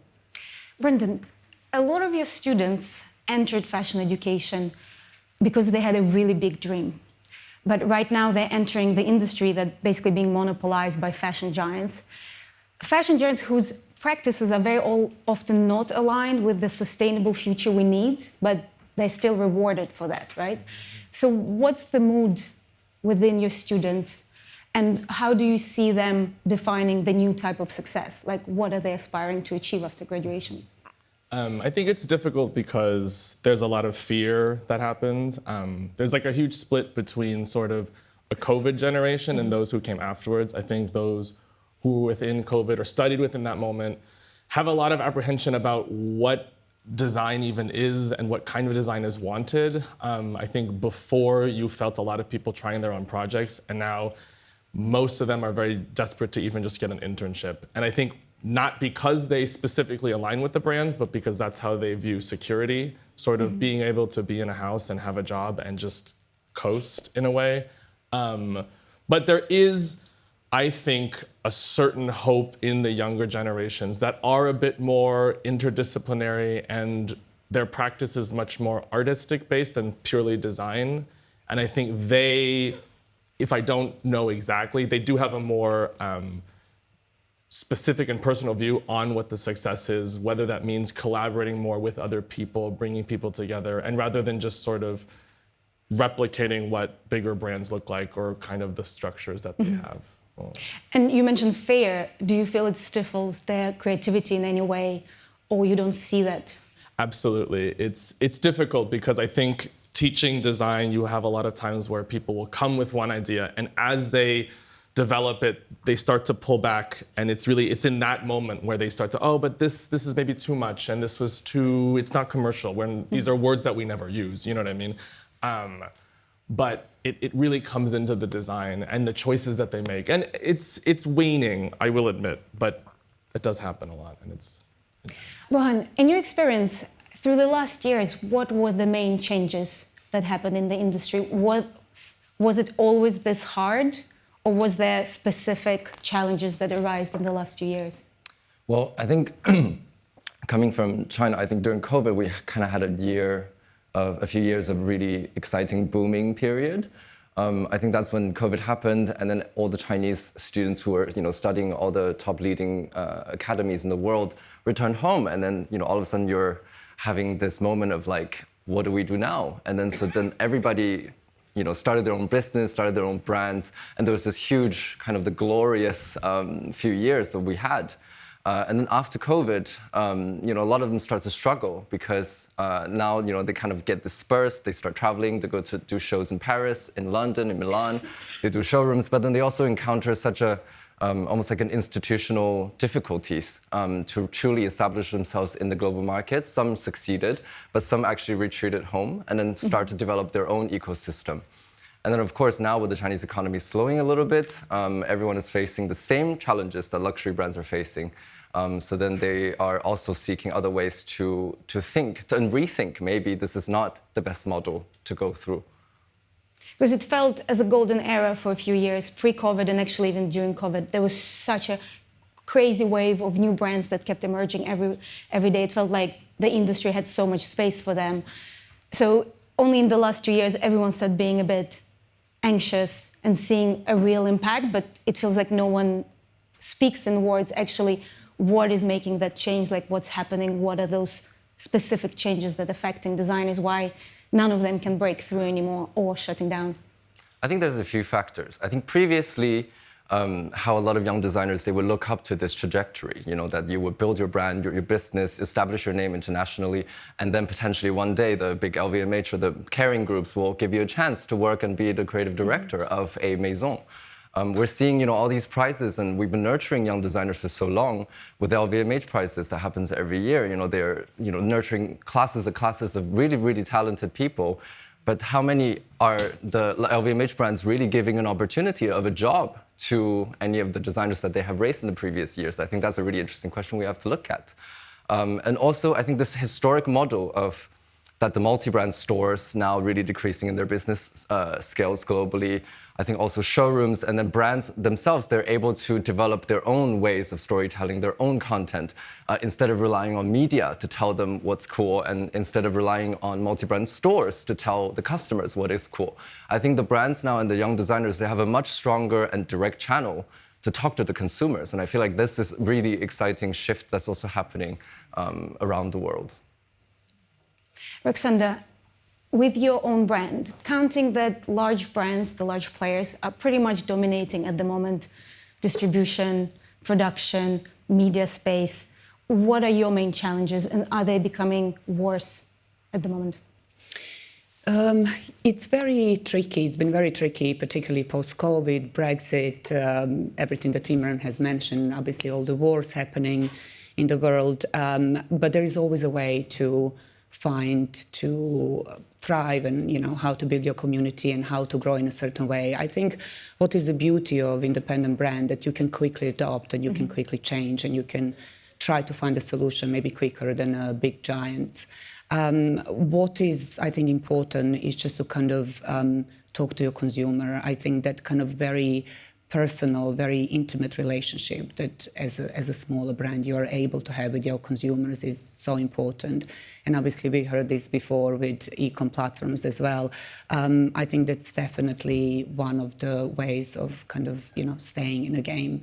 But the challenges are certainly there because let's say more than 90%, I don't have necessarily the data, but I think that more than 90% of majority of advertisements and even placements in, in the stores and e-com platforms is paid or in some way subsidized by the big brand, either by the power that they have simply, by amount of volume that they're selling or by money that they're having. So it's really kind of thinking outside of the box and trying to find a way how you can still engage, how you can still be visible. Because going back 20 years ago when I just started, for example, being on a platform, let's say Net-a-Porter, they loved featuring young brands just for sake of them being independent and representing that kind of very different, unique point of view.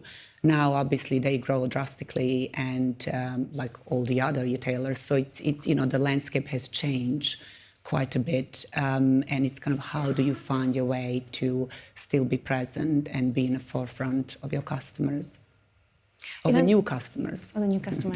It's interesting because even though you gave a few challenges, I thought your perspective will be way more negative. My personal is like that. We work with a lot of designers. I think production is becoming probably the biggest bottleneck in the industry.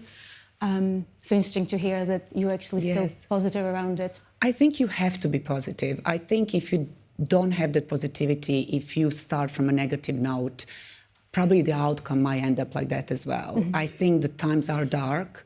It's very, very hard for young designers. I don't know how the young ones are starting, and I was thinking about that particularly before this talk, and I felt lucky that I started 20 years ago and not right now. It's actually really easy to start now. It's that it just becomes really tight. But then how do you last? Yeah. How do you, I think you can be seen, you can be heard, but how do you bridge that next level? Well, actually you last for decades and decades and grow into something much, much bigger, unless you are supported by big companies like LVMH, Kering, etc. So there's kind of lots of questions to answer. But as I said, I'm optimist. I have to be. I don't have another choice. I think when you start on your own, you always have to find solutions. Brendan, fashion schools pretty much became an incubator of this industry.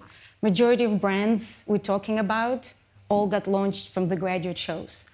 Do you think fashion institutions carry responsibility for the overcrowded market that we are in now? And also, how can they prepare their students to navigate the space if they're launching them into it? I think the way that we work, I'll speak about Antwerp specifically, is that it's a very broad sort of curriculum and education. And sometimes it's critiqued because it's not so specific and because we don't have such a standardized way of doing things. But what happens is everyone is allowed to have a very idiosyncratic way of doing their own work and finding their own design. And it creates people that are extremely resourceful, like that can come up with solutions and withstand a lot of pressure. And that's, I think, what they need, because the industry is always changing. This conversation is never the same every year. And to prepare them for one thing or one specific setup, it's also not worth anything. So I think the resilience and sort of the resourcefulness that we help them to grow and incubate is really the most important part of it, because sometimes they don't all become designers. Not everyone who studies design has to be a designer. They can be a photographer. There's so many other ways to express the things that we're expressing, and I think we work to make sure that they know that that possibility is open, but it's always hard because you see this sort of, I want to be a designer and that's where I'm going. So you have to try to keep the narrative very open, but it's not easy. I think we can speak forever about the negatives. So let's actually look at solutions and opportunities, and if they even exist at the moment, right? Bohan, do you feel there's anything that's working right now, and are there any specific markets or niches where actually designers do have an opportunity, the independent brands? I think probably, in the previous decade, where I think fueled by, of course, Net-a-Porter, Mr. Porter, the luxury e-commerce essence, all the young designers had a big break around first or second season when they started into the business, and also getting into different really good multi-brand stores around the world. But that model has shifted, and then all the multi-brand stores are becoming so similar nowadays all over the world. I remember my team, who's Gen Z Chinese, going to Paris, and then they go into the Broken Arm. For them, they're like so uninterested in the offering there, because they see everything in the same in Shanghai downstairs of our office. So then when this is becoming so homogenized as well, I think designers can no longer rely on the multi-brand stores and retailers. So then they actually have to really learn to build their business from the beginning. And I think in the previous economic downturn, we saw this rise, when people got super bored of minimalism, and then came the rise of when streetwear took over luxury. And I feel like there's going to be this next movement where it's coming from the streets, it's coming from the underground, it's coming from the youth culture that are so sick and tired of this current system. And they want to overthrow, and they want to build something that is so strong that our current system can no longer neglect and have to adopt. So I feel like that is coming from authentic storytelling all across the world, China, India, like all these emerging markets, Africa. And I feel like everybody will have their own strong voices that can rival, that can have, first and foremost, a really strong hold in their home market. And then they will develop it through social media, through TikTok, through their, these platforms that they're so innately good at, and then to communicate to the global audience. So they almost like, maybe they don't need the magazines or the multi-brand stores anymore to set up their business. Maybe they can set up their business digitally first and build their own communities first. And a question actually for all of you, do you feel AI might potentially, and the new technologies, become any sort of equalizer for the industry at the moment? Do you see any successful user cases of how brands or students use it to get away ahead? I personally don't. I come from a generation that was very much about craft and handwork, and I started drawing my own designs. I draped them on a dummy with my team. All of my prints are made by hand, and then of course with the help of digital help, of course, I get some, but I think that kind of human touch is so important. I try to stay away from it as much as possible. Obviously, I can't stop the progress, and I can see good things in it as well, but I don't think that AI will necessarily help us get out of this situation that we are at the moment. I don't know if you disagree with your students, because obviously they're much more, they grew up with it. I will agree with you. I, on a personal level, feel the same way about AI, but and we as a school do not push for a lot of the digital. It's really a traditional arts education. But what I will say is I think there is an opportunity with AI, with sort of ChatGPT, especially in its ability to make very complex language easy to understand. There's an opportunity for the students or the young designers to find more information and access to things. I think what they need is more subsidies, more support to know which competitions can support them, can give them a boost. And people are quite lazy to do this, but if you can generate it from the AI, as much as I don't love that, it does give them access to it, and it can translate these very complex worded government documents or competition requirements to something that they can digest. Into emojis. Into emojis. Genmojis. So in that sense, I think there's an opportunity. And Bohan, you're the same? Because from my side, I see so many ways of designers using it to create contracts, to do more business type of stuff. I don't mean designing through AI. Do you think it can help? Just save the amount of money and speed with which they can operate? Definitely, they can find out so much already through AI. But I think even with designing, there is actually a movement amongst a lot of the Chinese designers that are starting to really use it. And they actually, it's in the end, it's not about having the AI represent the design to replace the designer, but more so for them to act like almost like a design assistant for them. That they can generate, infinite ideas, and then they still have to curate and pick in the end, and then tell the AI to maybe try a bit more of this, and then input another reference and inspiration. So then they're able to have a bigger design. They are able to have maybe a smaller design team, and maybe use that budget to hire a legal person. And guys, if you could leave a message to retailers, media, anyone in this room, what will it be? What would you want to ask them? About specific shift that you think needs to happen in the industry? Well, I think it's really understanding what independent brands bring to industry as a whole, which above all, it's creativity. It's a unique point of view that can't be replaced. And I think just understanding that and educating the consumer to understand this as well. Sorry, I know we don't have much time, but for example, the quantities that we produce are much smaller than the quantities of the big brands. So just understanding that you're buying a very, very unique and specific product, and that should be championed. I think that that curation has to need more support, but I think that support has to be more curated, and that curation has to come from a dialogue between business, creative, art, politics, that the support isn't so singular in the sense that, okay, we see this potential, that the people who are giving this sustained support have a wider diversity of says and viewpoints on what creativity is important, what business aspects are important, what sort of other aspects are there. So I think it's about a sustained support, but that comes from a very curated dialogue, if that makes sense. I think young designers starting out, they need a lot more business advice and opportunities rather than, because I think all the schools are training them to become artists, but I think they also should know how to use an Excel, make a budget sheet. And also, instead of maybe asking them to do shows in Paris Fashion Week, maybe Paris Fashion Week can also be a bit more flexible to provide, let's say, a pop-up space for a young designer to test out their own retail capability, or maybe give out an opportunity to work in a big house for a few months, and so that they can really learn how the big machines work, so that they're not struggling with their own machine. Thank you so much, guys. I have just last message for the audience.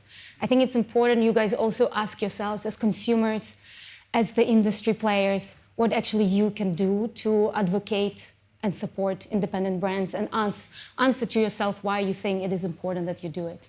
Thank you so much.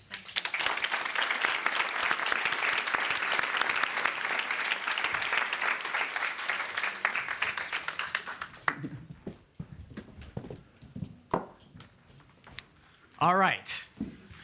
In our annual post-event survey, when we ask our attendees who would they like to see on the Voices stage, one name has come up over and over and over again. Simon Porte Jacquemus. His brand's playful, surrealist creations, inspired by the French New Wave, 20th century sculpture, and sunny afternoons in the south of France, have become a viral sensation, leading him to build an independent business with more than 200 million euros in annual turnover. His highly visual fashion shows have been staged off schedule in sprawling lavender fields, modernist villas, and even the Chateau Versailles. Last month, he opened his first store in New York, drawing the kind of crowd that is more often associated with pop stars. This Friday, he will open a store on London's Bond Street. There have also been a few rumors that he has been shortlisted to become the new creative director of Chanel. And he confirmed in Le Figaro recently that he is currently seeking an investor to help finance an ambitious global retail rollout. I'm excited to speak to Simon about all of these things and how he has built a successful independent business in such a competitive environment. So please welcome Simon Porte-Jacquemus. Hello. Hi. How are you? Good. How are you? Very, very good. Bonjour. Hello, everyone. This isn't your normal environment, Simon. You prefer the Mediterranean, you told me. Yeah, I do. What are your impressions of the English countryside? I feel home, you know. I grew up in a farm, so I was like, oh, we're back. We're back to the countryside. Okay, well, there's a lot to discuss. Sure. And you have been a very, very busy man this year. I want to start, we've just heard this conversation with a few independent designers. We've heard this theme over the course of Voices. Yeah, it was nice. Yeah. If you're looking back now, how many years have you been in business now? 15 years. 15 years. I started at 19 years old. Okay. What do you think are the core drivers of success for your brand? Why has it endured? Why has it lasted 15 years? Why is it 200 million euros? I think when I start, my kind of naivety was helping me. And, I only have one rules. Like when I start, I need to be visible. I start to do strike in front of Dior show, going into Avenue Montaigne and showing my collection with my best friend. And this was my rules. The next show need to be more visible. I need to have more visibility. People need to know my name. That was my only rules. So that was kind of a goal to build a brand that people would recognize from the start, but you didn't have the resources to do so. I start with 1,500 euro. I went to a sewing machine ladies and I asked her to make a skirt for 100 euro. And she said yes. And I start the collection the next day. I designed my website. I published it on Facebook. And a week after, I got called by the press because it went viral. So your ability to go viral, it's kind of innate in you. I mean, how?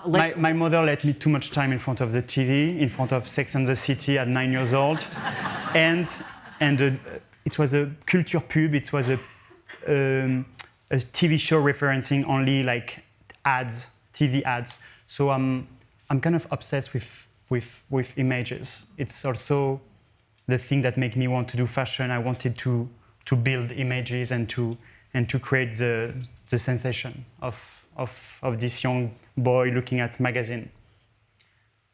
So tell me, when you're coming up with one, we have some of these campaigns, by the way. I mean, I'm sure everybody has seen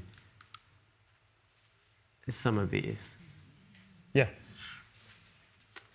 How do you come up with these ideas? I mean, these are CGI, right? And yeah, so it was a year and something, and it went 100 million views, and it became a kind of a big reference in the AI. I mean, I came to the office and I say, oh guys, can we have just a bag rolling in the street? And we receive it, and half of the team was like, oh, it's a bit cheap, I don't know. And I watched and I was like, oh, everyone calling. Even my grandmother was like, I saw your little bag in the street. In our own company, they were like, oh, wow, I didn't know you were doing bags in Paris. I was like, wow. And comments were crazy, so it went viral. Well, but it so was you know for when 6 you months, said yeah. you know when you said just now, I love. Yeah, love. It's why? fun. So why did you? It's how fun. do you know? It's fun. Yeah, I don't have time to be snob. I can't. When you're independent, you have to make noise. I would love to be hidden in my Provençal castle and being I can't. I didn't have the opportunity to, I need to be visible, I need to make fun things, and I think there is a part of me that I love that. But I don't know, like, I think my brand are the value and the authenticity we share are not a luxury code, I think. It's more or less beauty or I don't know, it's, yeah. Well, talk to me about the codes because, yeah.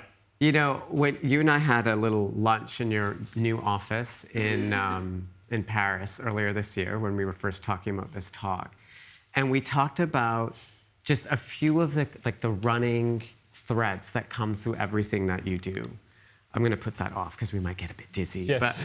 But, what are the codes of the Jacquemus brand when you want to explain them it's to easy. someone? When I started at 19 years old, I was feeling that there is so much boundaries between like creative and the audience. And what do you mean by that? It was too far. It was always so dark, so full of concepts, and my grandmother couldn't get them. You mean from the big luxury brands? Yes, it was too complex. So I was like, let's do something that everyone can understand, like the post guy, my grandmother, but as well having reference of more like niche thing, but people need to enter in my world. So I was imagining just collection with French name and a big smile. I think it was important to be so positive and the person I am as well, like being like, you know. So I will say solar and open. The other thing, you know, that comes through, and we were seeing some of the images of your shows, is that there's this whole Mediterranean. You said you love the sea, so you really inject your own personal things that you just personally are drawn to. You somehow make it part of what you do, and you decided to stage these shows completely outside the fashion system, right? Yeah. You know, most fashion brands, a lot of emerging fashion brands, they die to show on the Paris schedule or the London schedule or the New York schedule because it's a statement of having been approved or arrived in the system. You never did that. I think it's going to be one of the answers of today from my side. It's having fun. I think having fun is it's being creative, is going one step aside, and it's playing with the system. I was obsessed to have a 360 lavender field as like a David Hockney painting.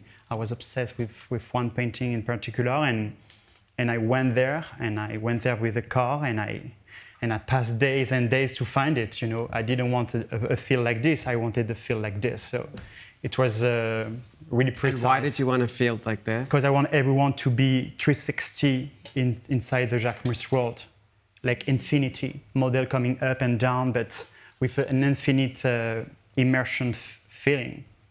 And are you seeing how that's going to look on social media in your head? Is that part of what helps to influence? When I was 13, 14 years old, I had a blog that was famous in France, and I was shooting myself, like in my garage, thinking I was like a part of a Eddie Slimane campaign. The next day I was shooting like my little cousin in oversized jacket, barefoot, with flower heels that I was doing, and then I was thinking I was doing a Marc Jacobs campaign.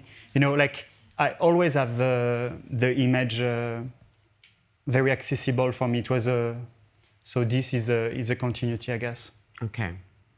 So on the one hand, when it comes to the fashion shows, you did your own thing, you chose your own way, you know, you created a huge impact. When it came to retail, though, you decided to go straight into the heart of the system. Yeah, so you opened in Avenue Montaigne, you're opening in Bond Street.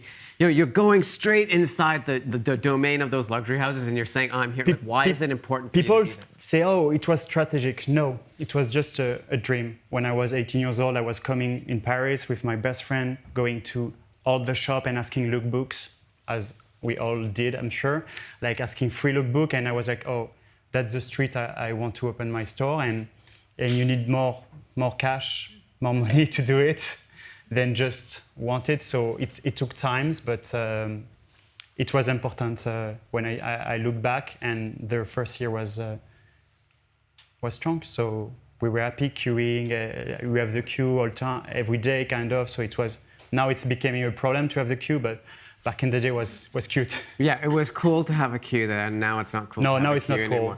anymore. But when someone walks into a Jacquemus store, like the one you're opening in London on Bond Street on Friday, or the one on Avenue Montaigne, how do you want it to feel different from some of those maybe more intimidating luxury store environments that are your neighbors? Yeah, I mean, I didn't think so much of that. I hope we are very solar and we give a big smile and we can showcase the Jacquemus lifestyle in it. But I don't know. What exactly you mean? Well, what I mean is, I do my regular visits to Bond Street and Avenue Montaigne and Fifth Avenue and these places when I travel, because I just want to kind of get the sense of what the customer experiences. And I go incognito and I walk into these stores, and sometimes I just find them very unwelcoming. Yeah. They have these very long queues outside them. Sometimes you have someone following you around everywhere in the store, which is so annoying. Because they're like, no, we want to help you. I'm like, no, I don't. If I want your help, I'll ask for your help. Mm-hmm. Often the experience in those stores, the way they're designed, is designed to kind of intimidate. There's a security guard outside. There's a lot of things that make that experience when I design not the nice. store and in partner with Oma, it's I want them to feel like a home, like a south of France, like home. Like you can see the materiality. Like the windows is just an old Provençal bank with like a piece of linen and a yellow bag. There in London, this is gonna be more like a bed, an old bed that you have in south of France, a bit like a metal broken bed. So I hope people don't feel this way. Okay. On top of all of these creative things that you're leading, the marketing, the design, selecting the fashion show locations, and thinking about the store experience, you are also the CEO of your business. And you've been working on a brand and product elevation strategy. You're leading your search for an investor, which we'll talk about a bit later. But how is it that you're balancing this? Sometimes it's unfair. The balance is way more business than fashion. So you need to control that. What is true is that Recipe helped me to build this brand, like to have half every time, very balanced. I'm interested in everything, I wake up every morning looking at the sales. Not because I love money, but because I want that my work, became something real and realistic. And because I'm independent as well, to finance my third collection, my second need to be shipped, produced. So it was one fabric, So I always, we arrived to that because I also think that to arrive to that point without anyone, that it's when we talk to banks and they're like, oh, you lie. There was some, you have a rich uncle or something, And it was always that in mind to build and to be balanced. So sometimes it's harder than. Yeah, to do both, right? Yeah. The luxury slowdown or the fashion slowdown that we've been talking about a lot at This Voices, how is it impacting your business? What it was hard this year, it was, I think, the war we were seeing with the wholesale and the e-tailer.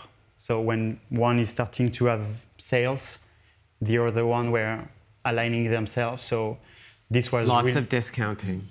This was super tough because even some partner, it was like, and you can't control the price. This is illegal.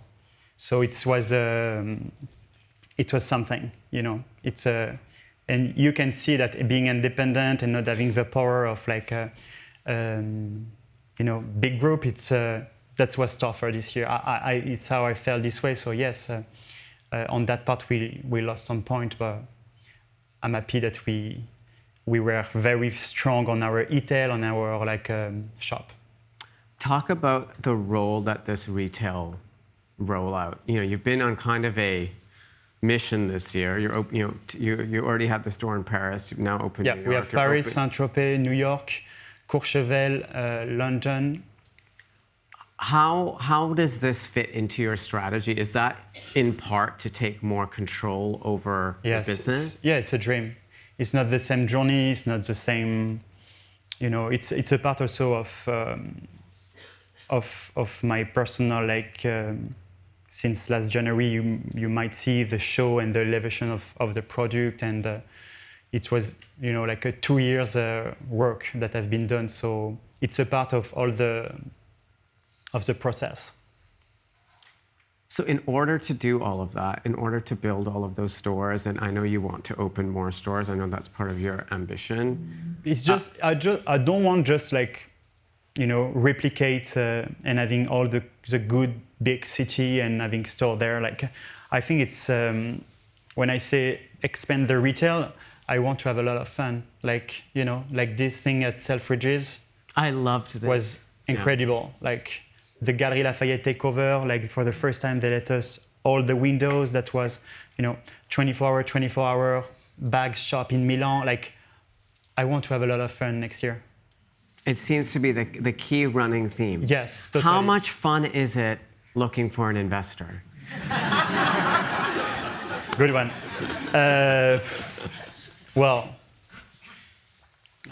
It was not supposed to be public first. I was not trying to make a post I'm looking for someone, so so that was fun first to have this sort of drama. But no, it's good. I'm looking for a minority, so I'm not. For me, my mood today, it's insane to be at this stage without anyone. That's insane in a way. Mm-hmm. Now I'm 34 years old, and I realize that it's a bit crazy. Yeah. So when you're sitting down with investors, I think a conversation with an investor is always interesting, right? Sure. Because part of it is they're trying to ask you all these questions about your business. But at the same time, it's a really great opportunity for you to learn about that investor. Because anytime the proverbial, as we say in English, the proverbial shit hits the fan or something goes wrong or there's challenges, that's the person or the people that you're going to be sitting in front of to navigate those challenges ahead. What are you looking for in an investor? What are the attributes? It's not just about money. It's about people who can help you. So what are you looking for? A long-term partnership. First, it means a beautiful value that I share. If you come in the office and you came, everyone is really surprised by the spirit of the house. So I want to have this value in front of me. So they have to share your values. Yeah. Have you thought about a strategic partner, like a big group, versus a private equity partner, and what that? Many options. Yeah, but what do you think is better for you? It's a good question, but what do you think What do I think? Yeah. Oh, well, I wasn't expecting. No, but it's true. Listen, I think a lot of it depends on what your long-term ambition is. When you choose one of those strategic partners, it really is for the long term because, you get an LVMH or a Kering or another big group to buy into your brand, and that's pretty much almost a lifelong decision because it's very hard to unwind those things. On the other hand, private equity, but also those groups can bring a lot of expertise, right? They can help you with retail, they can give you advice. On the other hand, you take money from private equity and they are chomping down they're on you every day saying, where are the sales? Where's the growth? They want to sell it. In 3 to 5 years, they want to triple or quadruple their investment. So you don't want the private equity. I mean, there is maybe other option that you didn't mention, but could be an angel coming from the sky. Okay. So you never know in fashion. The third option, we saw recently the Row. They did a investment deal, right? Which was not private equity, not a big group, but people from the industry with expertise, done at a very healthy valuation. where they still maintain, I think, a majority stake, like you want to do, but there's people with expertise. That's what you want to do. Is that what you said? I will do, yeah. Yeah. Okay. So at least we learned that today. That's good to know. Because I think that is not negotiable. It's we're talking about minoritaire. Okay. The other big speculation, which I'm sure you're tired of talking about, but I have to ask about it, is you're this very busy guy. You're running the business side, the creative side. You're driving to lavender fields looking for the right location because you care about everything. And some people think that you could be a candidate for the creative director of a big house like Chanel. Is that even possible with the time that you have? Yeah, that's a good question. No, that's a good question. Like, my weeks are really busy. I'm even picking like the furniture inside the store. So it's you cannot be precise and you cannot make it all. Like also that's why I stopped beauty like 3 years ago to focus on my leather and to move all the factory to Italy in the best place. Like there is so much to do. It's like I feel my job is like infinity in a way. It's insane. But same question, who do you think will go to Chanel? Because I would love to hear from you. I actually will. I have some theories, but I'll be very honest, when I heard your name, I said, well, that's just not possible. Because I've met the guy. He is incessantly focused on his business, as he should be. He's built something of real value. Why would he distract himself from something he's building on his own to go work at something that someone else owns? That's what I thought. What are your reactions? Wait, I'm just connecting things. Yeah, you're probably right. Maybe I'm too busy. Yeah. Okay. This is one of the funnest interviews I've ever done. No, but I listen you know? No, I know. Well, okay. This is the part of the interview where we're almost out of time, where I get to ask a bit of your advice. One of the running themes of BoF Voices 2024 has been how tough it is to navigate this environment. There's lots. The reason your name comes up in all those surveys where people want to hear from you is people are keen to understand,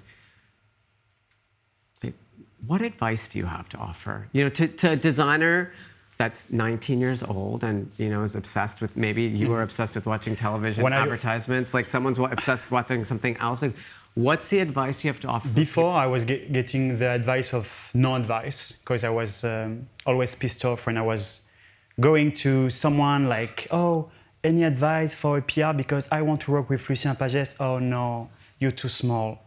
And I was like, no, I actually want. So I was always like taking my own decision and my balls, Yeah. And like, let's go. I'm gonna. So listen yourself. I think listen yourself and don't lie because people feel it.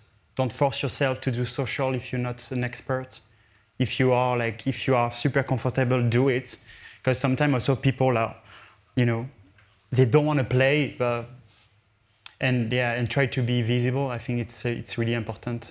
And nowadays, I heard like the interview before, it was great to hear that yes, now we can be visible, we can be there. That is super important.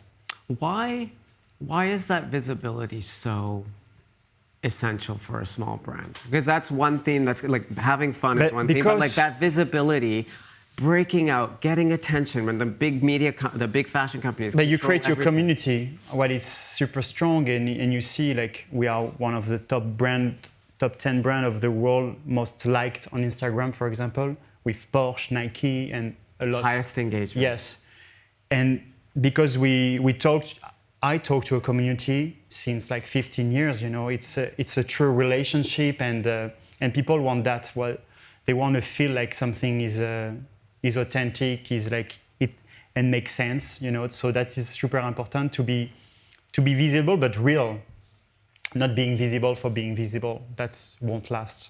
but being real and tell your own story. I think people love to see the awakening, can we say, of a maison, yeah. of a new house in Paris. I think it's what they love to see. They don't care if I open a shop in New York. It's like literally, but they see that I'm opening my first shop in New York as an independent brand that they follow since 15 years. That difference. It's not like, okay, maybe in three stories we'll be like, oh, ça va, we understand.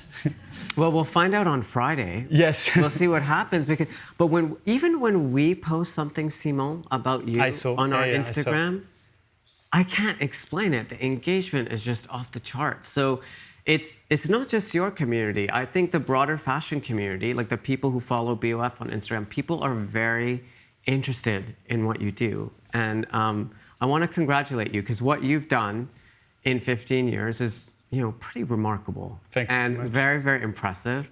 And I wish you the best of luck for that search for your investor. Thank you for I'm really glad to hear you're not going to go work for Chanel. Thank you. Thank you for the compliment.